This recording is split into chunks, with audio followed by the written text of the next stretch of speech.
Ladies and gentlemen, welcome to episode 17 of ELO Heaven. I'm your host, Pronogo. Joining me is my co-host, Vuxco, and today we are in heaven. Don't be fooled. I didn't turn off the motion just because we're not in heaven anymore. It's because people just said it was moving too fast. And you know what they say, when things are moving too fast, you gotta slow down. And you also gotta pay us money. I'm pretty sure that's the way the saying goes. So below Vuxco, on the right over there, is a link to our Patreon. Yes, that's right. We are now taking your money. You can influence the show in ways you previously never thought possible, unless you were already a Patreon of any of the other particular shows out there that did this, in which case you already know what the fuck it is. So just go do it, send us money, whatever. Dude, it's crazy that Patreon might go out of business. Like, this is something Richard Lewis talked about, where they were like, they had some weird arbitration clause where they would have to pay for the lawyers or some shit. Okay. And so they might go out of business just if they got sued by enough people. Patreon literally is the shittiest website of all fucking time, just so we're clear. Their messages, anytime you send a new DM to someone, it opens up a new message. You can't search your messages. It is by fucking far the shittest website. They literally only exist to take your money. Okay, that's all. The only reason they exist is to take your fucking money. I can't even have it. And this is fucked, by the way. Either you have it charged on the 1st of every month starting next month, or on the 1st of every month starting with paying now and then the 1st of every month. So if someone subs on the 28th, I have to message them and say, hey, by the way, it's going to charge you again on the 1st. Would you like me to refund you for the fucking first 3 days because this website is a fucking joke? Like, I can't not have them pay because people are buying demo reviews. And if I put in the time, I can't have them unsub and they just walk away without ever paying, right? So I have to have them pay immediately, but it's fucked. But also the other problem is I never make any content on my Patreon. Even though I'm supposed to. Let's not talk about it. I take like 3 weeks to do a demo review. I'm not. Listen, man, don't sub to my Patreon unless you want a demo review in 3 weeks. Then you sub to my Patreon. No, well, I mean, the solution in my mind, even though it's a ridiculous solution that it should never have to be this way in the first place, but the solution, theoretically, in air quotes, is that you would, on Patreon side, you should just have like a one-time option. Maybe there is this, but I don't think there is, where you could just say like, I would like to request a $50 reward for this 1 month and then never again. Yeah. But obviously, like, they get you on the subscription thing. That's what I mean, part of it is there is a subscription, and I'm sure a lot of people don't realize it's a subscription. Or they like, it's not even that people don't realize it necessarily. It doesn't have to be that shady. It can be that they realize it's a subscription, but they just, it takes effort to turn off a subscription. So you have to actively not want it, or the money has to really matter. And if $10 doesn't matter that much, if $10 doesn't matter that much to you, wow, my fucking speech is fucked. It's because I woke up at 1 p.m., dude. By the way, I've never felt worse ever in my life than when I'm waking up at fucking 12 and 1 p.m. Holy shit. That is pretty much bad the worst, sleep schedule really fucks your brain, dude. My brain is so fucked. Holy shit. At least you helped me make me feel better about myself, because I got out of bed at like 10 a.m. today and I was like, fuck, dude, I'm lazy. And then I fixed my schedule. My schedule. And then the next day I had to stay up late editing for a video I needed to release. And it fucking ruined it immediately following. Well, there's a secret. Should we pull the curtain back before we get into the real meat of today's show? Should we talk about how your upload schedule seems mysterious from the outside, or do you want to let people in? My upload schedule is when a video is done, or when I have sponsor obligations that I need to meet within a month, and thereby need to rush out a couple of videos. And Vu seems to upload like 6 videos at the end of every month. It's weird how that happens. Well, this time around, the part of the problem is that, like, I've got an agreement with the company. I don't think it matters. I've got an agreement with Leadify to do 2 videos a month, right? The problem is that I made a couple videos for them. I scrapped one because it wasn't a great video, and I usually have high standards. And then another one, I had partnered with a company, like a different website, to help me out with it, and they wanted a little bit more, like, they wanted more screen time than just like a one-off mention. And because they needed screen time, I couldn't put Leadify on that video because I'm advertising. You can't advertise 2 people in one video. So this time around, it kind of ended up in a pretty shitty spot where both the videos I had planned were like, no, they're not happening. So now had to get a couple videos together, you know. There it is. So, well, obviously, needs must, right? Necessity, the mother of quick videos at the end of the month. So make sure. Unfortunately, I have a bunch of videos that are really good, but can't have a sponsor on them either, because like the one I just mentioned, which is going to be a sick video, by the way, or like, you know, it just, there's no fit, or it's like a 5-minute video. I can't put a sponsor on a 5-minute video. It's just not working, you know. We'll have to see how this whole thing evolves, because as you know, here at ELO Heaven, we are quite fond of the idea of sponsors. So, you know, maybe you're worried about 5-minute video. What about 2-hour video? I mean, like, where's the plus minus on that? We could be shilling left and right. So speaking of shilling left and right, obviously the RMRs are now completely concluded and everything is taken care of. And there were no problems whatsoever, except for every tournament besides CS Summit, I guess. So first things first, Vu, you were actually on the Epic broadcast. So can you tell us a little bit about the behind the scenes? Because I heard through numerous people who were on those broadcasts that, and again, I'll position this and you can tell me how accurate it is, or you can engage with it however you want. But what I heard was that it was entire second fiddle the whole way through, the English broadcast, that is, playing second fiddle to the Russian broadcast, and they basically got no support, as evidenced by the fact that for 15 plus rounds or something, there was no game footage, and a caster had to replace his head on the talk screen with the radar so that the viewers had something. Apparently that wasn't 15 rounds or 18 rounds or whatever. I think in the Reddit thread it said it was like 4 rounds, but it just happened to continue over into like round 18 or something. Oh, like it went back. I'm not exactly.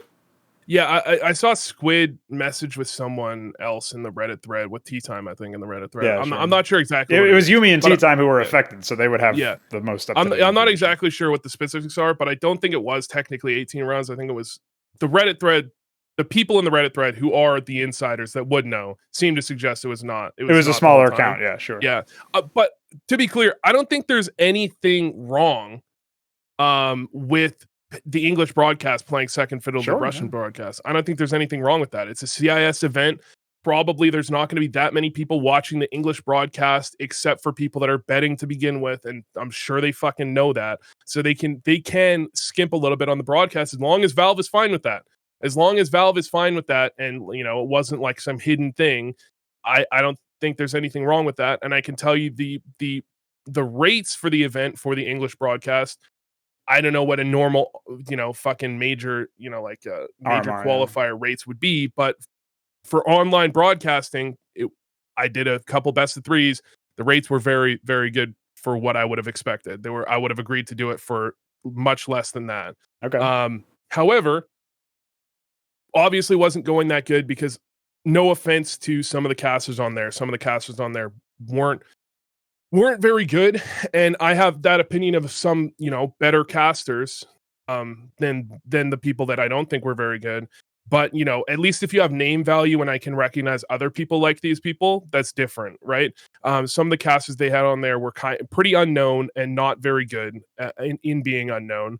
I was also, you know, it seemed like there wasn't a lot of there wasn't any quality control, in that there was just people messaging other people like, hey, can you fucking fill? I need a second caster for this game, right? Like the day of, or like they were looking for some in the day of, I think it was 12 one hours of the first beforehand. match, getting asked to cast a full day is like not from the organizer, but from someone that just wasn't prepared enough and didn't have a fucking casting partner, or they had to leave or whatever else, and so they just message random people. That's kind of the situation you get in. Now, again, I don't think there's anything wrong with the English broadcast playing second fiddle. Yep.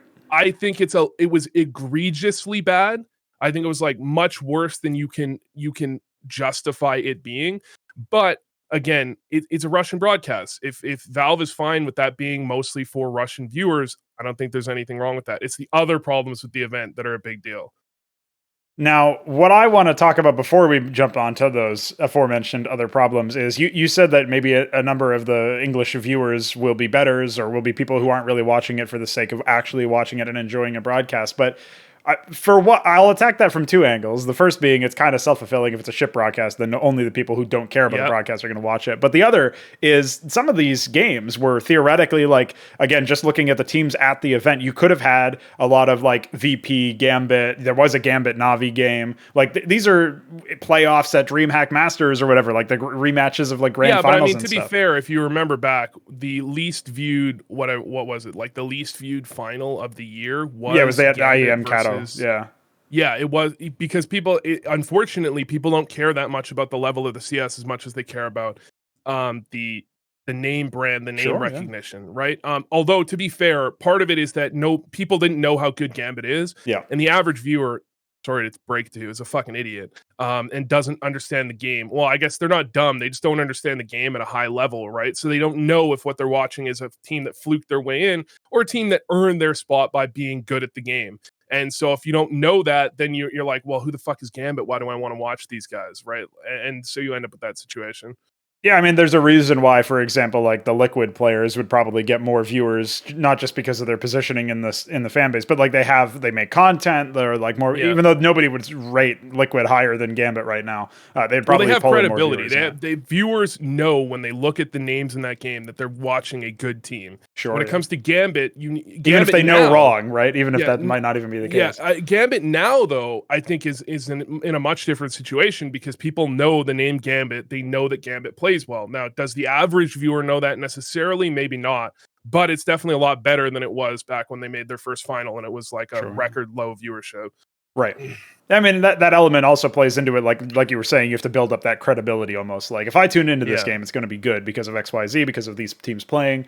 And people tried to hype that up for like the VP Gambit at IEM Kato, but it didn't end up happening. So yeah, sure, I can see your point there. The reason why I brought up the second fiddle to the Russian broadcast is more so in line with the resources provided to the casters and the fact that there were a lot of issues with the broadcast. But like you said, wasn't even necessarily the main thing. That was like the appetizer before we dive into the real issues. So I had an episode of a new talk show on the shelf with Squid where we broke down the whole like VP conflict of interest with ES Force owning both Epic LAN or Epicenter and obviously Virtus Pro themselves, and how it seemed to have been quite unlikely for any the way that VP's bracket run worked out for both playoffs and for your group stage. It seemed quite unlikely that they would get so favorable draws. Now, apparently there was a randomizer thing where they made pomp and circumstance of doing it randomly. Still could have been rigged, but it seems quite unlikely based on those circumstances from the broadcast itself, only on the Russian broadcast that wasn't presented to the English-speaking audience.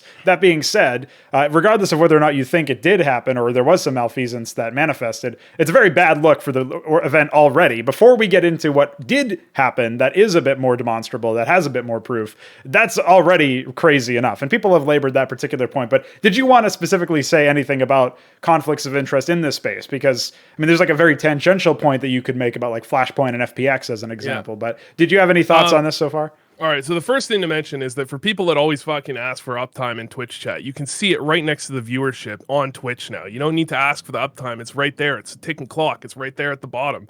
All right. Yeah, you know what else is at the bottom? Our Patreon. Yeah, check it out.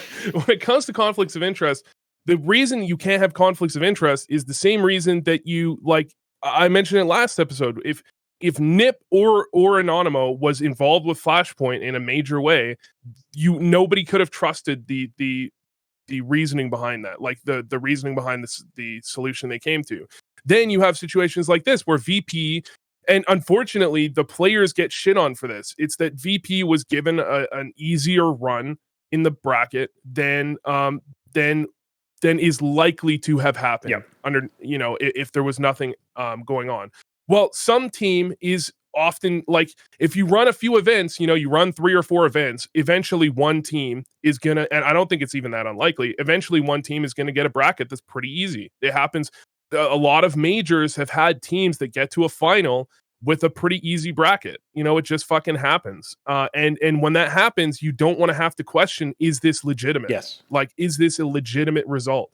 And unfortunately, when you have conflicts of interest, you have to question that. But that is like the lightest problem when it comes to the conflict. In my opinion, I mean, it is, a problem and it is pathetic, but it is bad for competitive integrity. But that is like one of the lighter of the problems. The problems get worse and worse when it comes to admin rulings, when it comes to disqualifications, or if someone's breaking any rules, or when you come to the point where, well, there were 0 delay GOTVs, and those were given out to some people, maybe the fucking tournament organizer, and I would expect a lot of the players would say no. I think most players, especially on a team as good as VP, who doesn't need the results, right? Like if you have a team that's like top 100 and they're really fucking scraping by, they might need the results. But a team like VP, I think if they were offered a 0 delay GOTV, there's good odds that they would just say no. However, they likely wouldn't come out about it because of the conflict, because they would be heavily pressured not to out that type of thing. Otherwise, they might be dropped from their team. And so the organizer can literally give that team questions they would be scared to ask any other team. They can ask that team because of that fucking implication. And those are the problems that are really fucking bad. The bracket draw is like a lighter problem. It's a problem, but I mean, it's not even the biggest issue possible. There are a lot of other big issues possible. And one of the things that you did just mention, obviously, and I imagine this is quite deliberate, is that there was a team that maybe was top 100, I'll hazard a guess, that might have actually really benefited from some wins here. And a lot of speculation has been happening. Unlike some of the other talk shows in the space, we are actually going to look at some of those allegations, those fishy elements, and really take a look at what's going on here. So I'll spin that up, but did you want to say a few words while I'm getting everything ready on my side to show the audience about what is going on here? Do you have any words to say about Akuma? So my understanding, by the way, is that if NaVi was to have beat Entropiq, if NaVi was to have beat Entropiq, Akuma would get invited to the next RMR. If they were to lose or to have split the points, Akuma wouldn't be invited. It would be Entropiq invited instead. And if you've been paying attention, you know how hard NaVi didn't want to play that fucking game. And I would just keep that in mind when you're looking at anything that Akuma has done. Just keep in mind how much NaVi didn't want to play. I mean, maybe there's something else. Maybe there's another reason for it.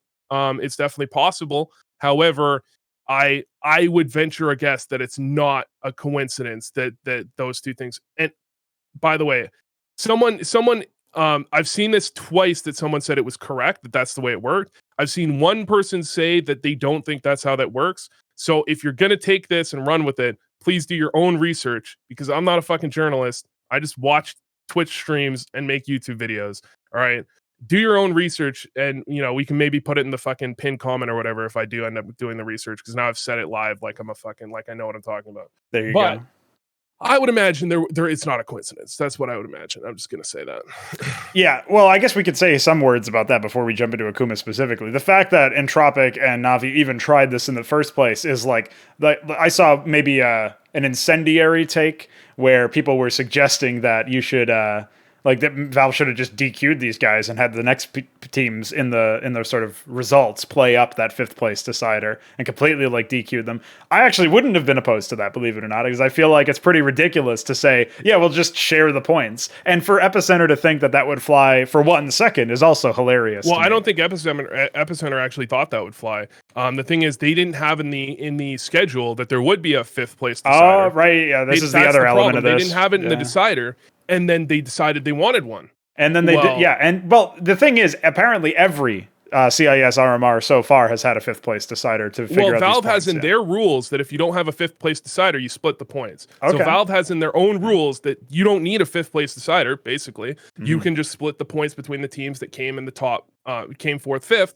And they didn't have in the schedule that there was a 4th, 5th place decider. I don't think Epicenter thought this would fly, or wanted this to fly, because they went to Valve and told them about it, instead of just saying, well, we didn't have a 4th, 5th decider. They went to Valve and they said, these teams are refusing to play our 4th, 5th decider. Yeah. So I think they were trying to use Valve to pressure the teams, not that they did they were actually fine with it. I think they thought Valve would pressure the teams. And the way it seems like is, if you read that article, their statement, it's like, we asked NaVi to play, NaVi said no. We went to Valve said they have to play, NaVi said no. We went to NaVi again and said Valve said no for the second time, and NaVi said yes. And it's like, seems a little bit weird that you would have to ask them twice. Like, it seems like what you really wanted was you really needed them to play. instead of like it seems like what you just needed them to play for like your fucking tournament's integrity or for your viewership or something, more so than anything else. Yeah.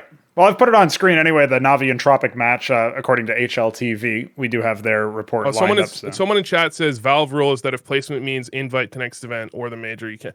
Oh, so if the placement makes a difference. There's so many layers to this shit. Yeah. That makes sense. Actually, that makes a lot of sense. If it basically saying if the placement, if a win or lose here makes the difference between an invite or not, then you have to play the game. That makes a lot of sense, actually.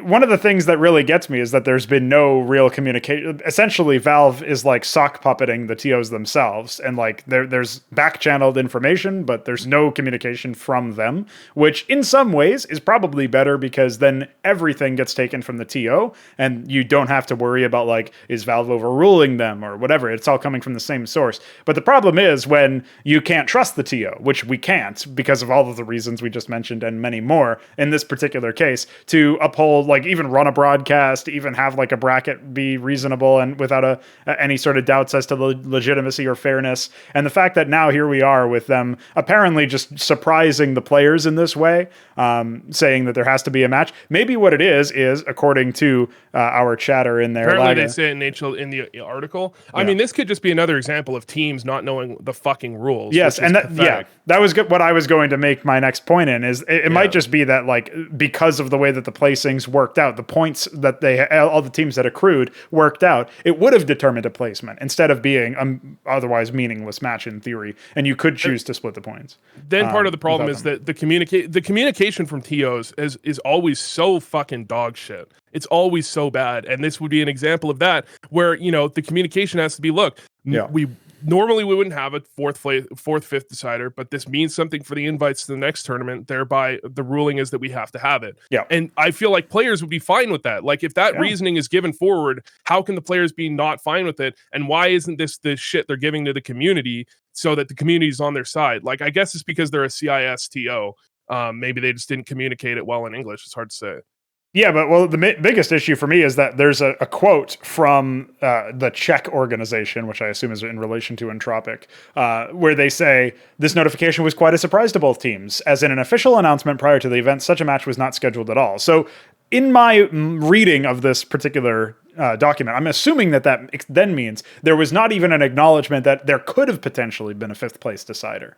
And that is the key issue, because if there could be, then all of the teams are at least put on notice beforehand. And then you have an argument to fall back on, like, hey guys, remember this thing we talked to you about when we announced the tournament and sent you the details? Well, that's come true because of XYZ situation, so we're going to schedule it for this time. And obviously you should have scheduled it more than 24 hours in advance so that you're not dumping it on these teams, one of which in Entropiq obviously had a ridiculous workload, because today when they were actually playing the thing, obviously they were playing this match, it was the third match of their whole day that they had to play, all of them best of threes. So go figure.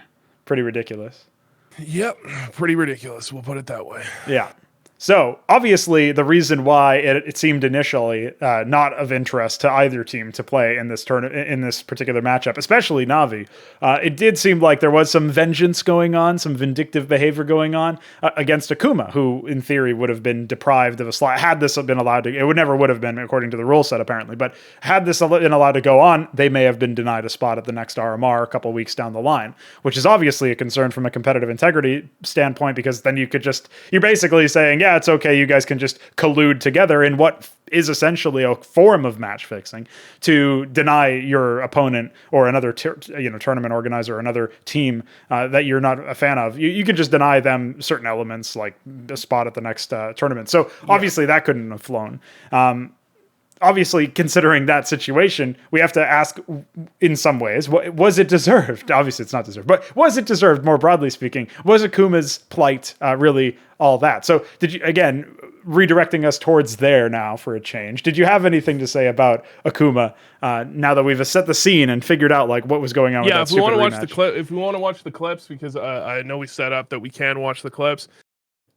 Listen, I'm not going to say Akuma was definitely cheating, because I don't have any evidence of that. I don't want people to think that there is serious evidence, and I don't think there's any evidence behind the scenes that really says they were definitely cheating. However, I'm going to say the standard one. Well, no. Listen, most people would say if there was a gun to my head, okay, and I had to choose if Akuma was cheating or not, I would say Akuma was cheating. But I will say that I wouldn't need a gun to my head. If someone was going to prick me with a needle, I would also choose probably the same thing. That I think Akuma. I really think there was something going on here. I don't know what it is. I don't know what it was. I don't know what it could be. This doesn't look right to me. And here's the thing.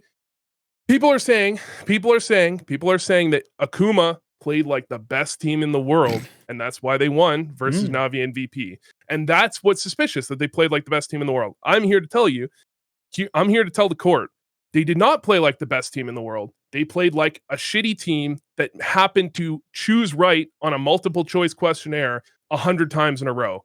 And that's what's a little bit shady about it. It's not, if they just played fucking nutty amazing, that's different, right? Like I look at these games that they just played amazing. Maybe there's a question of were they literally cheating? But I don't go down those roads. It's like if they look legit, if they look like they just played really good and there's nothing super duper fishy, then I'm not going to say that I think they had hacks, okay? Because there was no anti-cheat. I would not say that. This is not meant to be innuendo. I would not say that. However, the way they played did not look like a team capable of beating NaVi 2-0 and VP, I believe 2-0, right? They didn't look like I haven't watched the VP series yet, just from the clips and from the NaVi series, having watched it a couple of times over. They did not look like a team that could beat NaVi 2-0. I think there was something else going on there. I'm not going to fucking outright say that I'm 100% sure, because I'm not. I'd say I'm like 85% that something happened. I wouldn't be able to punish them if I was the TO, but I would keep a real fucking close eye on them in the future. And I would not expect them to do much else outside of this event, personally. Right. And that's another way that we can sort of retroactively perhaps apply legitimacy to their run here, assuming people have eyes on them or whatever. Because it could be luck. Yeah. Someone says in chat, could be luck. It literally could be luck. Yeah. Because a lot of the things they were doing are just things that are not high percent plays. This is why I'm saying they didn't play like the best team in the world. They made a lot of plays that were not high percentage plays, and plays that didn't make a lot of fucking sense, except for NaVi did exactly the thing that this makes sense against. Yes. And that doesn't mean necessarily they were cheating. It can easily mean that they got lucky, and that's why they're a bad team, because they make these plays and they don't usually work, but occasionally they will. That always is possible. I wouldn't say just from the plays that they're cheating. I think the plays combined with the fucking weird radar looking is what combines me together to think that there's definitely some fuckery going on here. Right, and we'll get into that. I guess putting our cards on the table, I have not seen any of these clips. I haven't watched any of these games. I am coming in as a complete fresh face, so maybe my viewpoint will be interesting. You can obviously walk us through here, and what we'll do is I'll send you since there's a bit of delay on the Twitch stream for this particular broadcast, I will send you directly the link that we're about to watch, and I'll do a 3, 2, 1 so that you can sync it up on your own. But it is on screen now. I'll play it with a tiny bit of audio, I guess, even though it's obviously Russian, so we'll leave it at that. Assuming you got it pulled up, we can just go ahead and do this one. It's a 3, 2, 1, go. All right, so this clip is only really relevant for the way his eyes are looking. He's looking at the radar. This one actually is explainable, and this is one that he explained in the Russian stream they did, where he kills immediately before the clip. He kills a player on the bomb site, the bomber from heaven, and then he drops. And there is a bomb glitch where if you've seen the bomb and the bomb's on your radar and someone picks it up, it stops beeping, or like it stops blinking on your radar. Yep. So you know someone picked it up. As well, the player's short, he came out of connector. And he ran out of connector, which means he almost definitely jumped in the water, which means Sergis could easily have known he was short because he made water, because the water's glitched in this game. So 2 glitches lead to this making sense. Still, him peeking out to party, or him peeking out graffiti while looking at the radar is very weird, because that's not something you do accidentally. That's something you have to do on purpose. Because someone, even if you don't think someone is going to peek you graffiti, even if someone is going to peek you graffiti, or you don't think they are, you're still, it's like, it's nature. You're peeking graffiti, people peek you there all the time. You're thinking, I should be looking at my crosshair. I should be ready for it. So he's got to be intently staring at someone trying to pick up the bomb is the only thing that makes any sense. And even then, it's a little bit odd that he's looking at his radar. But there is actually an explanation for this one. And this is the one that I think most people are saying is the most suspect because it's weird that he knew where they both were. Even if he didn't hear the guy jump in the water, I don't think it's that weird for him to expect the second guy to be short. And he also sees the shadow as he comes around the corner here. As he comes around the corner to sight, he sees that you can technically see the shadow of the guy short. I really doubt he noticed it because it just looks like part of the map. Well, he's also not looking at his screen, remember? He's not looking at the middle of the screen anyway. So yeah, it's definitely odd. It's definitely odd, but that's not, I don't think that one's that damning. So one thing I'll ask is, obviously, there was a bit of an explanation with Sponge and the Observer Rush doing a reenactment, essentially, on Dust Too Long that surfaced earlier today on Twitter. If I remember, I'll throw a link in the description. This one, actually. They basically just redid the bug so that they could demonstrate what it was. Yeah. This is a well-known bug. There's been Reddit threads about this in the past where people have talked about it. This is a very well-known bug. Listen, I'm not a professional player. But if I was in this situation, I wouldn't bother looking at the radar because he saw 2 players in sight when he killed the bomber. He knows the second guy's going to grab the bomb. All he needs to know is when the guy planted the bomb. So you don't actually need to exploit the radar bug in this situation. It's not very important. But I could see someone doing that. Like I could see someone doing that and thinking it was the play to make, even though I don't think it's the play to make. So the only question I have then is, like, obviously this clip doesn't show us how long ago the kill actually was, because obviously he goes all the way back. He got the kill on the guy's site and then instantly dropped, and then the clip starts like he just walked forward a little bit. So it's like a second earlier he got the kill, basically. I feel like the time is too long for that radar bug to even be active. Like at that point, I feel like at that point you've already lost the icon of the bomb in the first place. It's definitely possible, but I just it's too hazy to know. But it's just one of the things. I don't want to accuse him based on something that's like, Valve spaghetti code. There is a reasonable explanation for this. Even if it's not necessarily what I think is the exactly what happened. Okay. It looks like that was also the next one that we had queued up anyway. So I'll skip ahead to the one that's on Dust 2, 12-9 to Grand. I'll send you a link to that one as well. Yeah, let me grab this.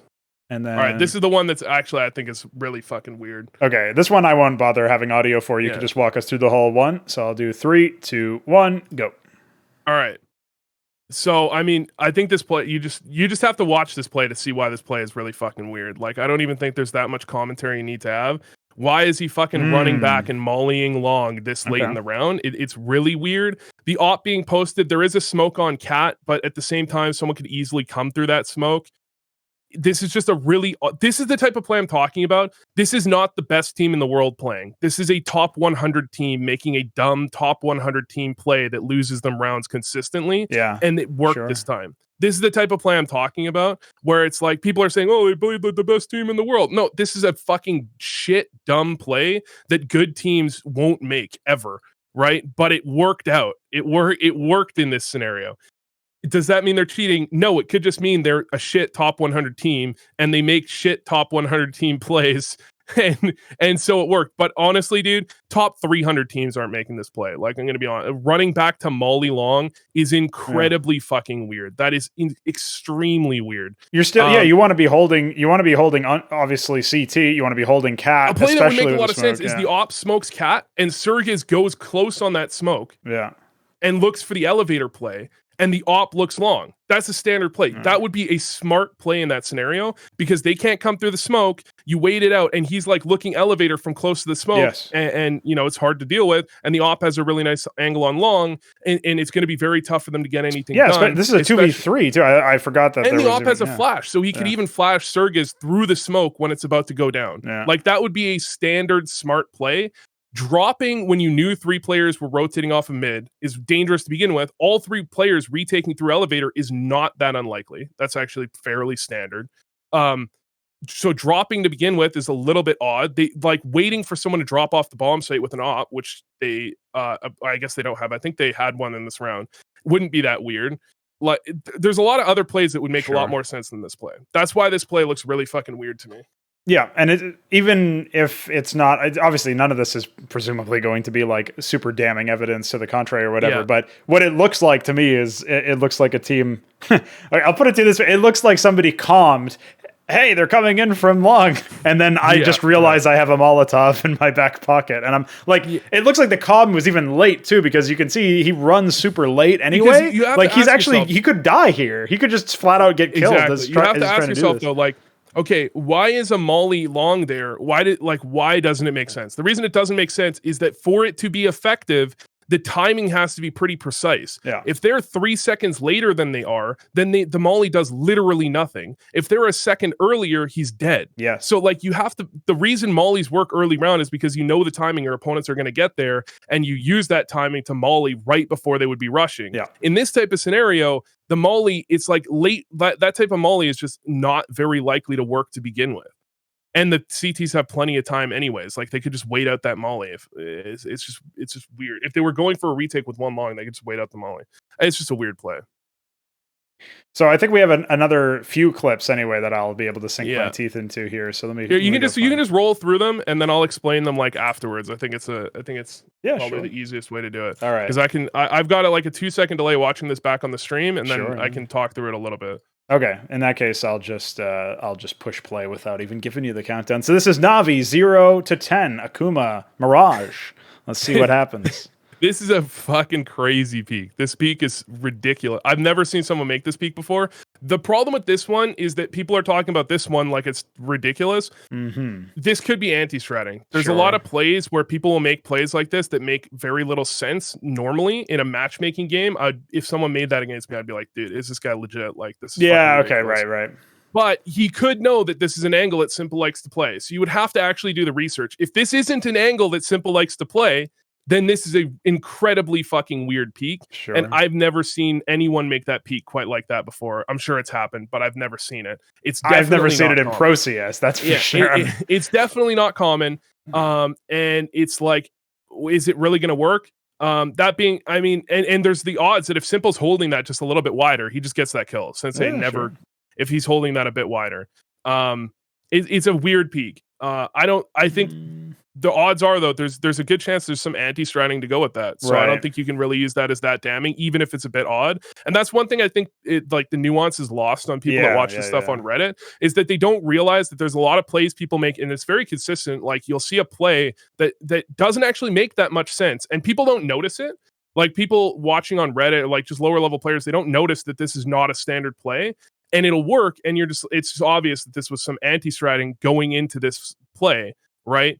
But then you come to a situation like that, and it's like, this is so weird. And there could very well be some anti-stratting going into this. That they know Simple has an op saved over. Maybe that's a place he likes to play a lot. Or they could, I didn't see the rest of this round. They could have known that he jumped cat and then assumed he was there. Again, it's a little bit, it's weird no matter what, but it's definitely possible that it's just an anti-strat.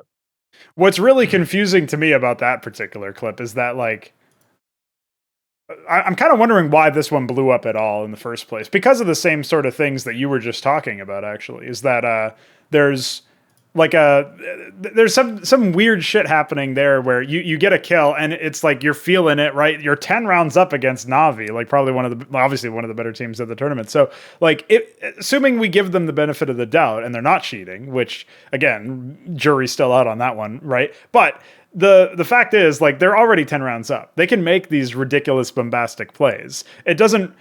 On the one hand, you could say if it's almost like disrespecting. I wouldn't say that was like a bombastic play. I would say that's just a weird play. Like that isn't a play that you make because you're confident. That's a play that you make for who the fuck knows what reason. The first time I saw this clip, though, I'll say that you saw it only from Simple's POV with no radar. And if you look at that, it looks like he got boosted off, like run boosted to peak that angle on catwalk. Mm-hmm. That's what looked really weird. It looked like he got jumped off someone's head to clear this, and he was on cat. So it looked a lot worse, basically. Yeah, it looked a lot weirder. When you see him jump off the box, it's a lot more acceptable. It's like a lot more normal, but it's still quite weird. Okay. Now I have to go look through the thing is, if you watch the whole game, watching the whole game back, some of the stuff that goes on, I think, is really weird. But you can't tell people, well, if you just watch the whole game, you'll understand. Like, you can't tell people that they're not going to watch the whole game. You have to come up with these clips that in themselves look weird, which is where it gets really dumbed down, and everyone looks at, like, one clip and they're like, oh, this is evidence, or this isn't evidence, when the reality is, like, You have to kind of look at the whole game to see that, you know, they were monkeys with typewriter scenario is a good way to put it. It's definitely possible that's what happened, because a lot of the plays they were making were just not good plays. There's nothing that necessarily says that they were cheating because they made not good plays and the not good plays worked out. A play is not good because it doesn't work often, not because it never works. Sure, yeah. And the question you still have to ask yourself is, was this going to be a high percentage play, or is this just like, again, monkeys with typewriters, right? Obviously, shout out to that dude in the chat. I gotta say, we'll watch one more. We'll watch one more because this is from Norbert, who has never complained publicly about anything. So he's totally legit in this case. I've got him pulled up. You're going to love this Twitter compression, boys. Let's take a look. Let's not take a listen. That's loud. All right. So hold on. Let me walk through the reasoning behind Norbert posting this. Okay, is that in the Russian podcast or whatever that Sergey and a couple other guys were on, he said the reason he pulls out his AK here at that exact timing is because he hears them in Palace. But Norbert posts this because you can't hear them in Palace from Ticket. And so there's two things that go into this play.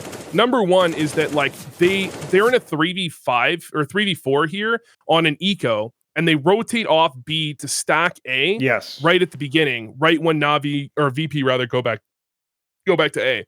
That's actually not that weird. And this isn't even a monkeys with typewriter scenario. This is just a play. Yeah, sure. Where you make you're on an eco, you're not winning the round that likely either. You make the read, are they more likely to come back and re-exec B, or are they more likely to go A? Yeah. We're gonna gamble stack either site. That is actually not very weird at all.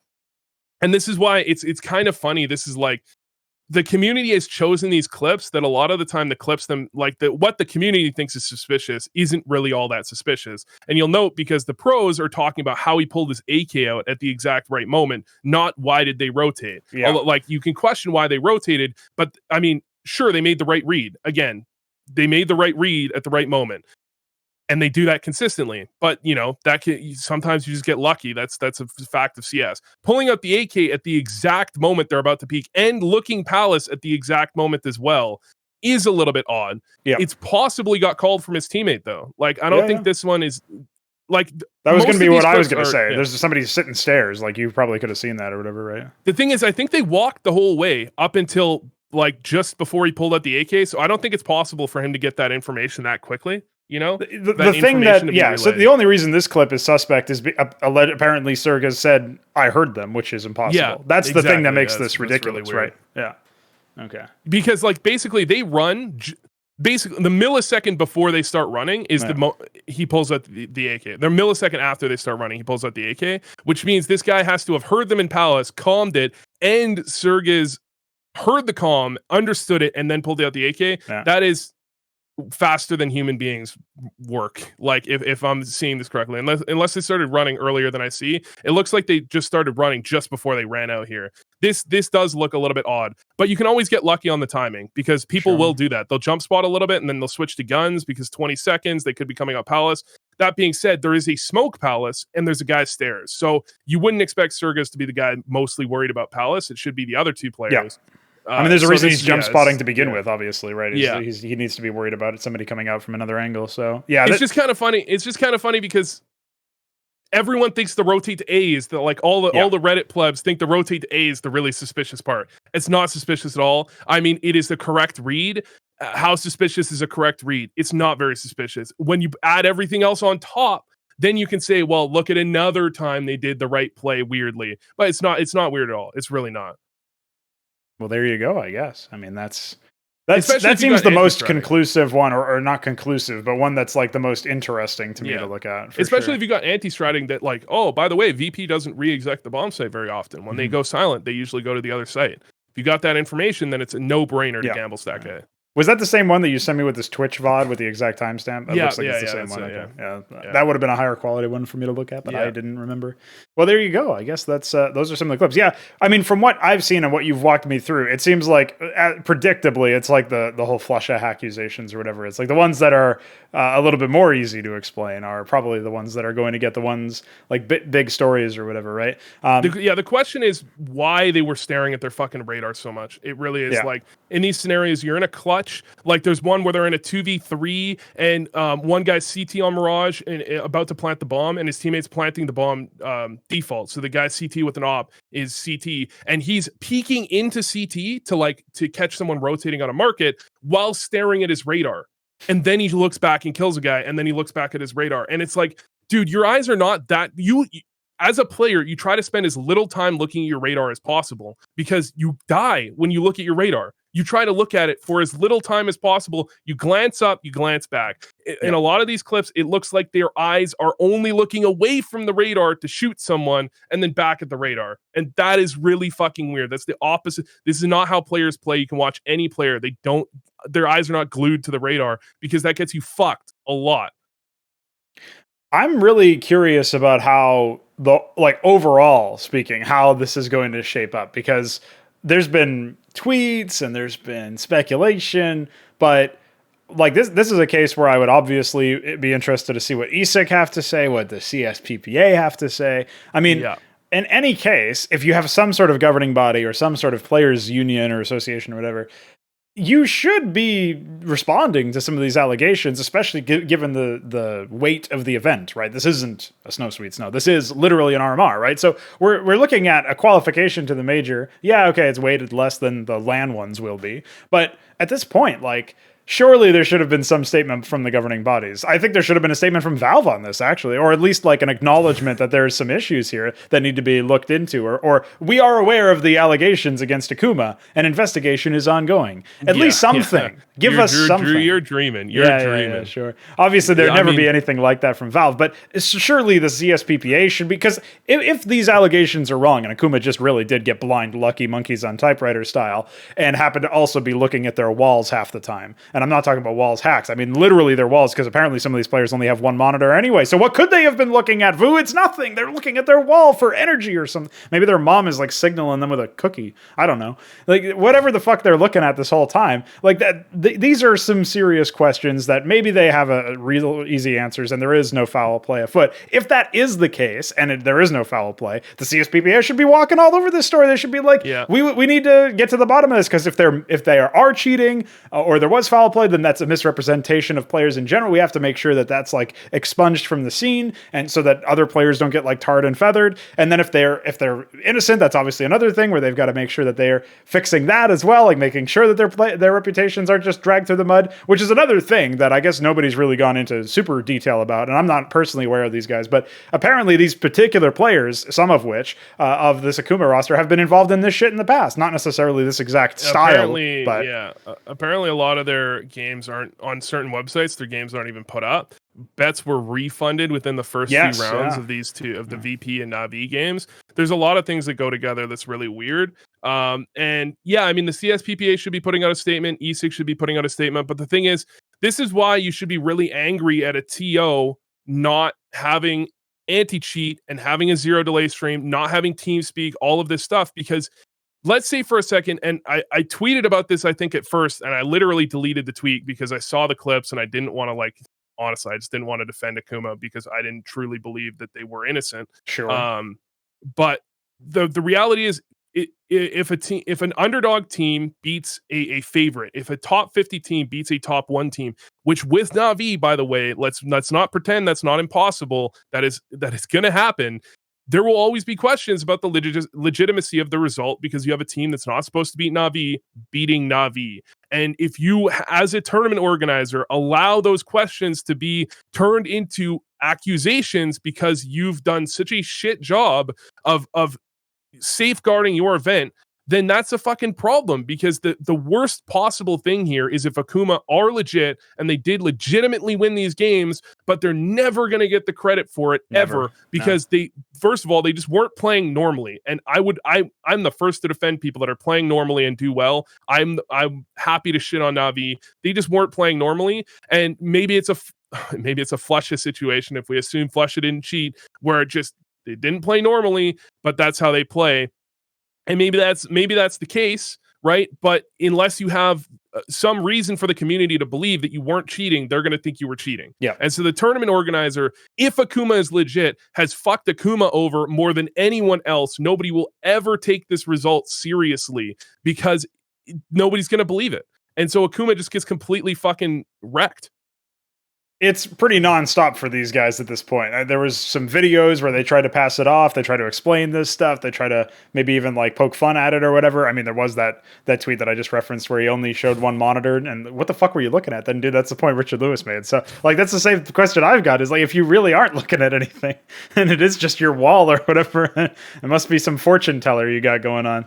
But yeah, the whole situation does seem pretty fucked. And like I said, if you do entertain the possibility that they were completely innocent the whole time and just happened to luck out on defeating some of the highest ranked teams at the event, then I mean, okay, well, if you're going to believe that, if you're going to at least entertain that possibility, I should say, then you have to wonder what the fuck their reputation is going to be like. I don't think these players ever come back from that, because this is the first time that their reputation has been impugned on a, well, let's call it a national stage in the CS space, where it does have farther reaching implications than just whatever like tier 3, tier 2 tournaments they might have been playing at previously. So definitely something that we have to keep an eye out as a community, just see where this goes. This to me, this is another thing we can spend a few minutes on, I think, is talking about the fact that there basically was no fan reaction to all of the issues from Epicenter. Like this Akuma stuff most recently, and maybe the Entropiq shit, where they had to play 3 best of 3s in one day just to meet the game 5 or the 5th place decider demands. Okay, maybe there was some fanfare about that, but even then, I think that's mostly fizzled out now that the game has happened. I don't think Epicenter has received any real, like, commensurate flack to the shit that they've done and the really horrible job that they did, especially when we consider, like, people are probably still talking about Flashpoint over on Reddit and Twitter and shit. You know, like, they're still calling them Trashpoint at this point, even after their tournament is over, and they seem to have a fine, like, playoffs at the very least. Obviously, they had their own issues, but, you know, at that point, like, you have to wonder. But I'll ask you a couple of questions about Flashpoint later anyway, as a bit of a teaser. But right now, with this Epicenter thing, like, where was the fan reaction? Where were any of these people? I think this is an example of why the fucking CIS English broadcast played second fiddle. And I don't think they were wrong to think that people don't care about CIS in the English speaking scene. I wouldn't say English speaking as in the English first language or whatever, the Western audience, because, you know, I'm sure a lot of the people watching the Russian stream also speak English. It's just that they would rather watch the Russian stream because they understand Russian, right? Because it's better. I think this is just an example of them being right in not really putting that much effort into the English broadcast because people don't give a fuck. And people don't seem to care that much. And I think at the end of the day, if NaVi was to be knocked out of a major slot because of this, then there would be a lot more backlash. But the problem is that this is the first RMR, the least important one. And, it's like, it's online. People don't really care that much because there's not concrete results saying that someone that they are fans of didn't make it, which you can only really point them towards NaVi as the team that there would be a lot of backlash. So if this had results that like people thought mattered, not that they don't matter, but if people thought they mattered more, then there would be a lot more backlash. But because it's just like, well, whatever, it's the first RMR, and you also add to the fact that, I mean, NaVi coming 5th is the result they would cling to. If NaVi came last and they lost to 2 teams that were suspicious, people would cling to that more, because I don't think the community cares unless there is a human element behind things. And so you need to put a face to it. And because nobody wants to be that guy that's necessarily saying, I'm 100% sure Akuma cheated. Simple doesn't want to come out and say, I really think we lost because Akuma cheated. If he said that, then there would be a lot of community. Blade is fine saying that. Yeah. Yeah, I mean, I think if one of the players on NaVi did it and they really came out and they said, I'm certain that Akuma cheated, then this would be a lot more, a lot bigger. I think that the community needs a face to put on the antagonist and the protagonist. I think they need both. And so with Flashpoint, they had the protagonist was, in their mind, Device, and the antagonist was Thorin, even though Thorin doesn't work for Flashpoint. That was the fucking antagonist. Yeah, sure. And so they have a Device versus Thorin, good versus evil. They can really latch onto that and really hate Flashpoint. With the CIS RMR, they have kinda, maybe they got Blade, kinda, and against nobody, against a tournament organizer. And unless you put a face there, then they don't have someone that they can really hate on. And so they're just going to forget about it really quickly. And I think, that's why I said before that if Valve wasn't to change the way they do things, having a person to take all the hate isn't going to help. In fact, it might hurt The same way it happens with Twitch. You put DJ Wheat in front of everyone. They've got someone they can hate. They can pull up clips. They can pull up back history. They can pull out his fucking Facebook pictures and try and say, hey, we hate this guy. Oh, but we don't hate this guy. It's Twitch. He's just talking for Twitch. Literally, they would not be this fervent in their hate if the DJ Wheat wasn't there, because Twitch is a mega a mega corporation. Amazon is. And it would be pointless. You're just arguing with a brick wall, right? And so that's what happens with this CIS tournament organizer, especially because Flashpoint has angled themselves correctly to try and be good guys and try and have community interaction. And I don't think Epicenter really does that much. Yeah, sure. So it's even more the community thinking they're talking at a brick fucking wall, and so they don't want to do it. Nobody's there to receive their screes online, so they just flock to somebody else and they start yelling at other people. Sure. One of the things that really got me, so I guess we can transition a little bit more into talking about Flashpoint specifically, since it's a pretty natural jumping off point, because the Flashpoint stuff was very funny to me. Do you know what NFTs are, Vu? I've seen the NFT thing. So I saw in By the Numbers, because I was watching it, that they said that there was backlash about the NFTs. I didn't see the backlash myself. Yeah, but neither. Me neither. I don't give a fuck about the NFTs. I liked the literal physical item they wanted to sell. I was like, I could get that because that'd be cool. But the NFT, I don't know what the fucking NFT is supposed to be. I don't know how this shit works. Like, this is fucking old man yells at cloud. Like, you know. Okay, so let me hit you with it. You know, cryptocurrency, Vu. It's like the new thing on the block. Well, it was maybe a year ago or a minute ago, but now it's NFT, bro. Now it's like if you took your art poster and you turned it into a cryptocurrency, bro. So now you can have a virtual poster that's kind of like money, but not really. And I don't know. I watched a video on YouTube and now I'm an expert. So hire me for all of your NFT needs. And that's my pitch for whatever. The NFT thing, as far as I can tell, is just it's another. I viewed crypto as a fad. It doesn't seem like it's going away anytime soon. So maybe I'll just double down now instead of like updating my thought process. I'll just say NFTs are probably a fad too. But as far as I can tell, they're like a digital item you own in perpetuity, and the value is like somehow lost or whatever. Do you think the CIA is behind Bitcoin? Do I think the CIA is behind Bitcoin? Yeah, this is a theory. This is a theory. People have this theory. Because there is a theory that eventually the government, like a lot of governments, are going to come in and say, we don't want unregulated fucking currency. We're going to shut this shit down. However, if the CIA is behind Bitcoin, then they wouldn't, the US government's not going to shut it down. Maybe they got fucking trillions of dollars in there. Who knows? So the problem with that theory is that the US government has already attempted to shut certain cryptos down, just not Bitcoin specifically, as far as I can tell. And also, CIA is behind it. If the CIA were behind talk to it, Anders about this. I bet he's on the same. We'll get him on the show and we'll talk to him. I don't know. I don't know what the fuck I'm talking about. I just. Well, no, you started us on this conversation, so I have to answer the question. Do I think the CIA is behind Bitcoin? I would say it's not a bad idea that CIA might be behind Bitcoin. CIA, like the singular person. This is like, do you know the Batman memes where he goes, I'm CIA, and he's like standing with the cocky pants. That's a Baneposting for you. That's a good one. Anyway, look that up on 4chan later. But the CIA may be behind Bitcoin. But what I will say is, doesn't matter, because the government's so stupid and incompetent that they won't actually listen to the CIA guys, and they'll just raid it anyway later. So it's just Operation Midnight Climax, except it's the climax of your virtual wallet, homie. So I'll say, where were we? Are we NFTs? So NFT, they came out with this NFT and they said, you can buy this digital server log and you can own it. It's like crypto server log, bro. Don't mine it with your GPU, please. NVIDIA has different drivers for that now. And then after that happened, I guess people didn't like it or something. It feels to me like you need to actually understand what an NFT is, which I don't, in order to get mad at this in the first place. Like, in order to decide if this is a bad thing or not, right? Like, surely. Also, I mean, the thing about the Anonymous donation proceeds ones, the NFT for the match or whatever the fuck it was, that was hilarious, by the way. Like, I don't understand how people like apparently had a problem. Basically, the problem is that Thorin is the antagonist of Flashpoint. I think I just came up with that on the spot a little earlier, and I think that's the best way to put it. Thorin is the face of Flashpoint, despite not working for Flashpoint, and so they just like literally.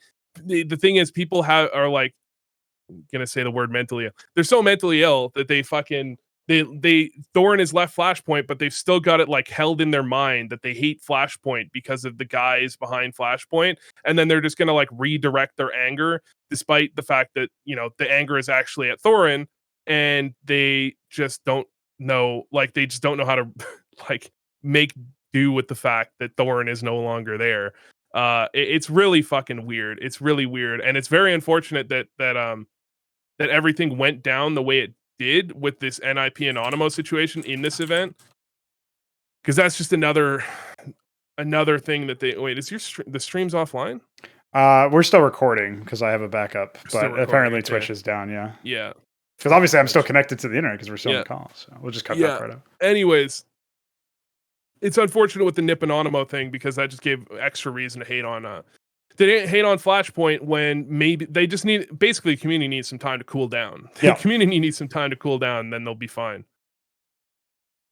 Well, now that we're fine, and we're not fined by ESIC because they don't even exist anymore, I'll say the NFT thing, whatever, that was just like a meme inside thing to get us into the topic of Flashpoint. Did you feel like Flashpoint had any sort of redemption arc in the community? Was that just like an excuse for people to theoretically assume, because like, neither of us have actually seen the hate that they got? If there was any pushback at this point, like will the record ever be corrected? Much like if Akuma were legit, they're never going to get their reputation back. In this case, Flashpoint, the main thing that they fucked up with was like communication with NIP and the community about this Anonymous thing. And now that that's gone, like that's happened, it's just over basically for them. So what do they do? Like, what's next? Is Flashpoint just fucked? Like, do you think that, for example, do you think if you had to predict, will they get another RMR event? I think the way the Flashpoint redemption arc would be if they threw NIP completely under the bus, and what they did is they wouldn't have to like out that something shady was going on, but what they would want to do is they want to paint a picture that NIP didn't give them reason to believe that it wasn't their own internet problems, which I that seems to be the case out there. That seems very fucking likely. Like, people don't think about this, but it's very likely, given that even post match they couldn't get their fucking stories straight as to what happened and whether or not they lagged on the third map, and whether it was whether it was constant loss or it was variable, or whether it was loss or phantom lag. Like, they couldn't even after the match, they can't get their fucking story straight. So if Flashpoint wanted to come out of this, the way they would do it is that they would paint a picture that every tournament has the rules that you can't reschedule if you're having your own lag issues. And then they would paint a picture of NIP not adequately proving in any reasonable way, and just being completely like, I'm just speculating that they were, because of what happened afterwards, right? I don't have the fucking logs to prove this, but if the logs are there, this is how they would do it. They would show that NIP was very inconsistent in their feedback, and that there was no way for them to be reasonably expect that it was on their end and not NIP's. And they would point the finger at NIP basically, but it would seem that they're probably not. There's probably a reason they can't do that.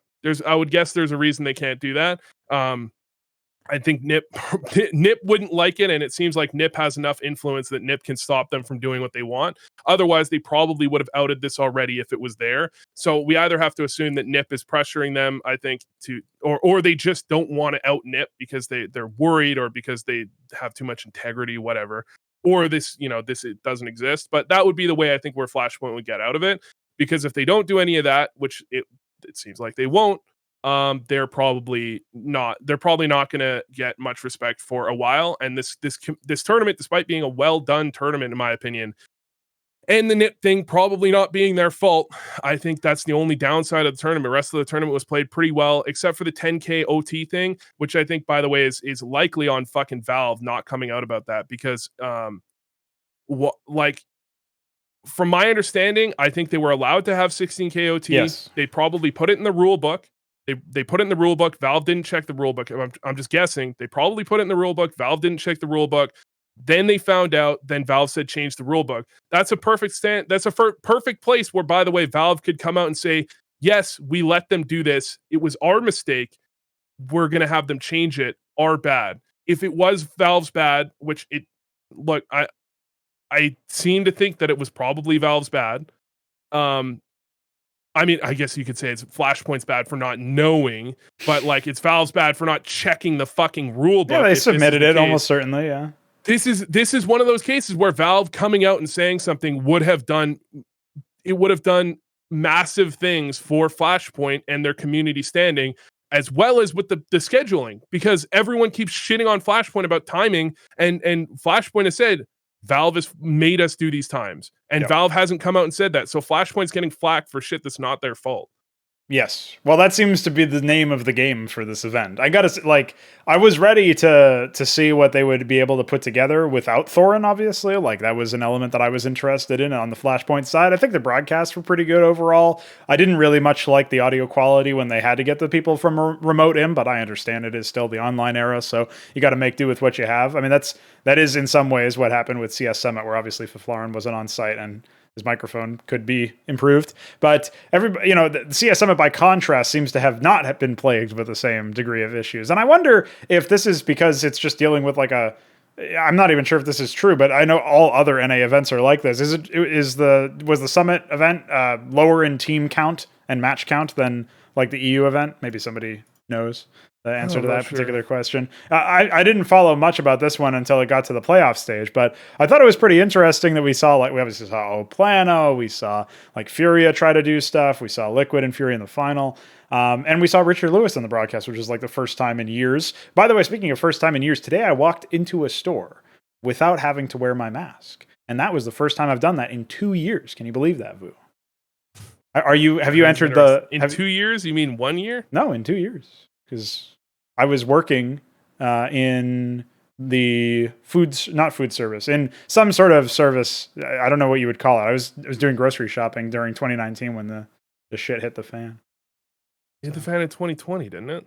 Was it? Oh yeah, maybe it was 1 year. Feels like 2 years. Doesn't it feel like 2 years? It feels like forever. Yeah. Okay. To be honest. There you go. And what felt like 2 years was the first time. Anyway, I don't know if you've entered the promised land of not having to do that anymore, but I mean, good. So someone. I heard rumor that someone tried to do the fact checking of COVID. I would have to look. I would have to look this up. Okay. I would have to look this up. But sure. So people do this, by the way. This is something I've heard that people do when they're analyzing, like, if they should invest in some shit, where they look at the Google Maps parking lot data of what they do is, like, I think this, like, investors do this. They have people near like a Costco will point a camera at the Costco, and they'll get all these Costcos, and they'll look at how many customers are going in and out to determine how their revenue is doing and how the company is doing. And so someone tried to do this for the hospitals in wherever fucking COVID started in 2019. And their opinion was that the numbers showed a statistically significant uptick in like September of 2019. Yes. So it could almost be 2 years. It could almost be, but it wasn't, because I didn't live in a place where people were concerned about that. It could almost be 2 years. Yeah. For all my no knowledge and just hearing this from someone else, and this could be totally bullshit information, That is a pretty cool thing to actually do, though, if you think about it. Like, if you're trying to like figure triangulating out where fucking like data like that. You're like, look, in September there is 20% more people visiting the hospital than there was in 2018 or 2017. That's something's up here. Something's going on, buddy. Smart. It's smart. There's some joke in here about some rock band visiting that area, and the lead singer just and for some reason all of the people who were visiting were all like a young 20-something woman who just had reports of like not being able to walk straight for a while. I was really not sure what happened there. Anyway, I don't know what the joke would be because I don't follow any rock outfits anymore, but there you go. Outfits, by the way. I'm old. So what do we have here? We were talking about CS Summit. Speaking of old, Richard Lewis, he's old. Haha. What's going on with Richard Lewis? What did you think of him on the broadcast? Did you watch any of CS Summit? I mean, it's a CS Summit broadcast is what it was. Like, yeah. They had some pretty good bits, to be honest. I did like the dad, "Are you winning, son?" moment. That was pretty fucking choice. That was, as you would say, funny. that was choice. That was pretty funny. I did. I mean, I like the CS Summit broadcast, but honestly, I think the community liking it so much is purely because the community is so burned out on so many events that they're happy to have an event that's that casual, despite being that significant, right? Because I think usually people would be a little bit unhappy with it, because usually people like to focus on the games a little bit more. Yeah, sure. But I really enjoyed the broadcast. I thought it was great. I thought the tournament was run really well. I don't think there was any problems with CS Summit. They're like they've come out spotless out of this event. Especially compared to the previous CS Summit, which was like probably the worst production I've seen in all year. And compared to the other two RMRs, like the community opinion about them, at least, like they ran a solid event, and the community believes Flashpoint ran a shit event. I don't agree with that. And CIS definitely ran a shit event. Yeah. So then you've got like the one good alternative, basically. Yeah, so I mean, I'll take it. I'll take at least one enjoyable event. I did tune into a number of the broadcasts for a little bit longer, just because I wanted to hear like some of the. Again, you go towards it because of that banter element, because of the fact that they are so casual. Fiflaren's mic was fucking dog shit. Though, I keep saying this, and nobody agrees with me. Vu. I'm so glad that you agree. So bad. It was unbelievable. It's just like, it's crazy to me that like I understand some people like you don't have the greatest of mics, and I would understand if Darth Mike had a bad mic, because he's not like a fucking esports lifer yet, although he has put in a lot of fucking time and effort. Like, he's been around a long time. I would understand if a lower tier talent has not the greatest audio based quality. On budget or whatever, right? Like, he hasn't been paid yet. Fiflaren is fucking Fiflaren, and not only that, but isn't he like married to someone that's also like a broadcast talent? He's married to like I think Fiflaren literally has a job in Twitch, so. Isn't he married to like Smix or not Smix? I'm pretty sure it's Smix. It's someone in esports broadcast talent that would be able to like help. You don't need that much money for a good mic, by the way. Like fucking hell, drop $200 like bucks or something. I'm sure fucking CS Summit could have afforded to send him a good mic to begin with. Like, it's like $200 for fucking. You're probably giving him like $5 or $10 grand for the event. Well, maybe he'll buy a whole. Maybe he'll prove us all wrong. In the next event he shows up, he's got like 10 mics and they're all hooked up at the same time. You get big Fiflaren. His mic was so bad.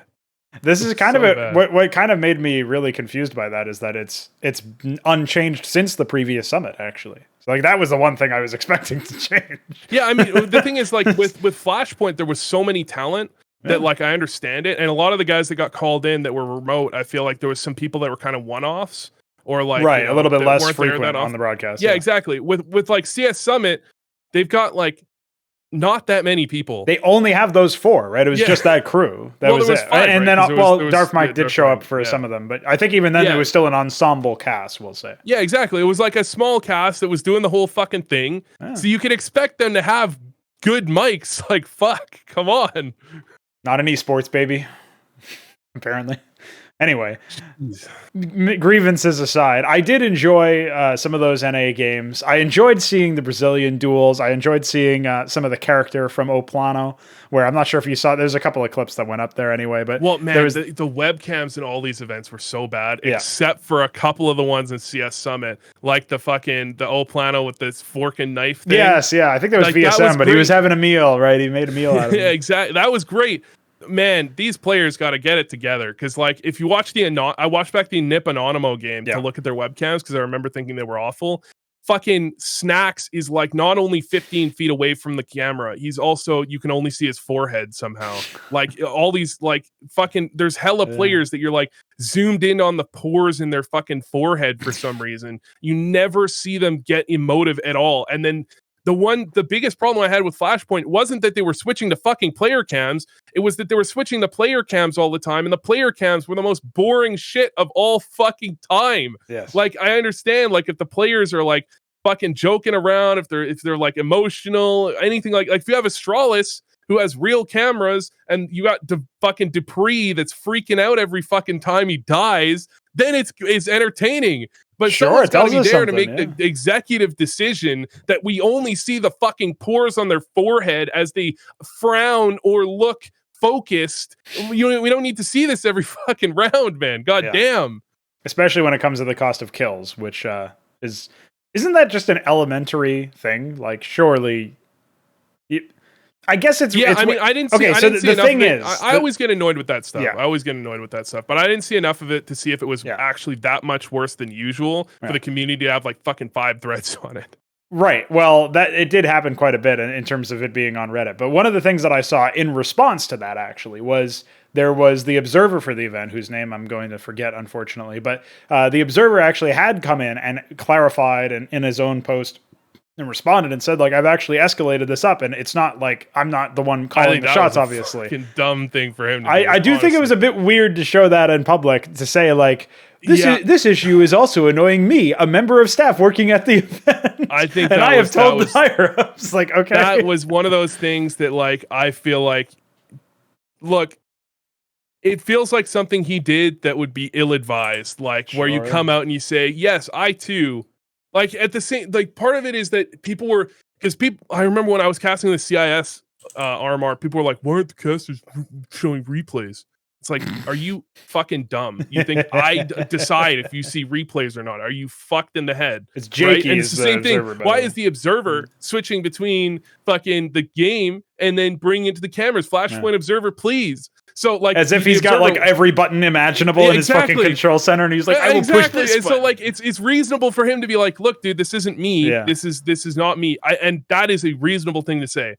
I still think you probably even eat that, though, don't you? Because you don't want to even pass it. Like, the implication is somebody else fucked up downstream, and you don't really want to be saying that in the. I mean, on one hand, you can say call him out directly, but on the other hand, if you're just saying, "Hey, man, it wasn't me," then it also feels a little. Because if I was the observer, I would.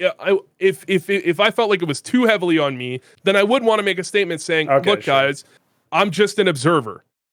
I don't decide what not a you producer, see. Right? Not a I'm just an observer. I don't decide when the switches happen. If people are directing it at me, I would feel the need to say that.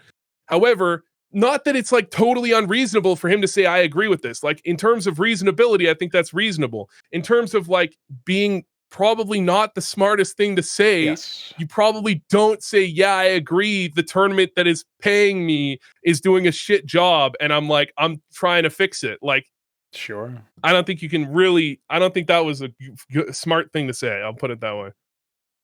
Well, maybe Jakey himself will make some sort of public follow-up, but probably not, because it was small fish compared to everything else. As long as he's a good observer and he's got a good relationship with the tournament organizer, I don't think it's not like bad enough that I would imagine he wouldn't get hired. It's just that, like, I would imagine if he didn't have a great if he wasn't a great observer or he didn't have a great relationship, that would be enough to probably put them over the edge to be like, well, let's find another guy that's not going to go on the fucking Reddit thread and say he hates us. Like, come on. To say we're all incompetent in the higher ups. Yeah.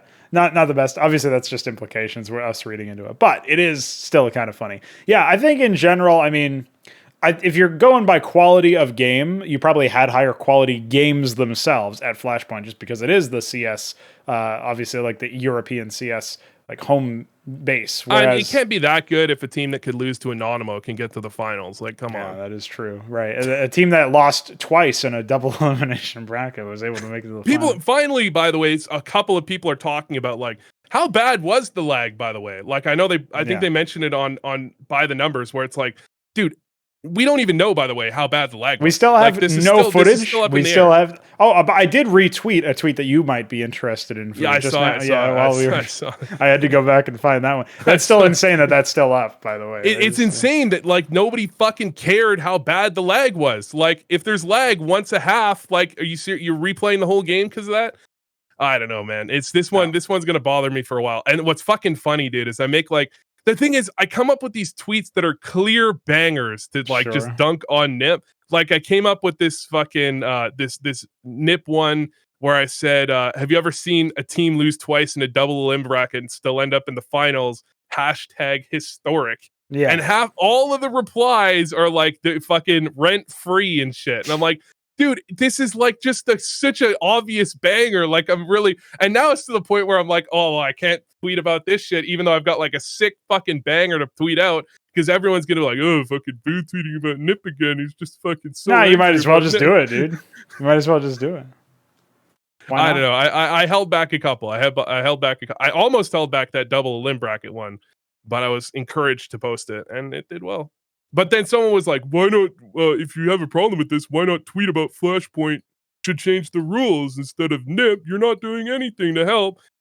Flashpoint already changed the rules, by the way. Like, we're past that.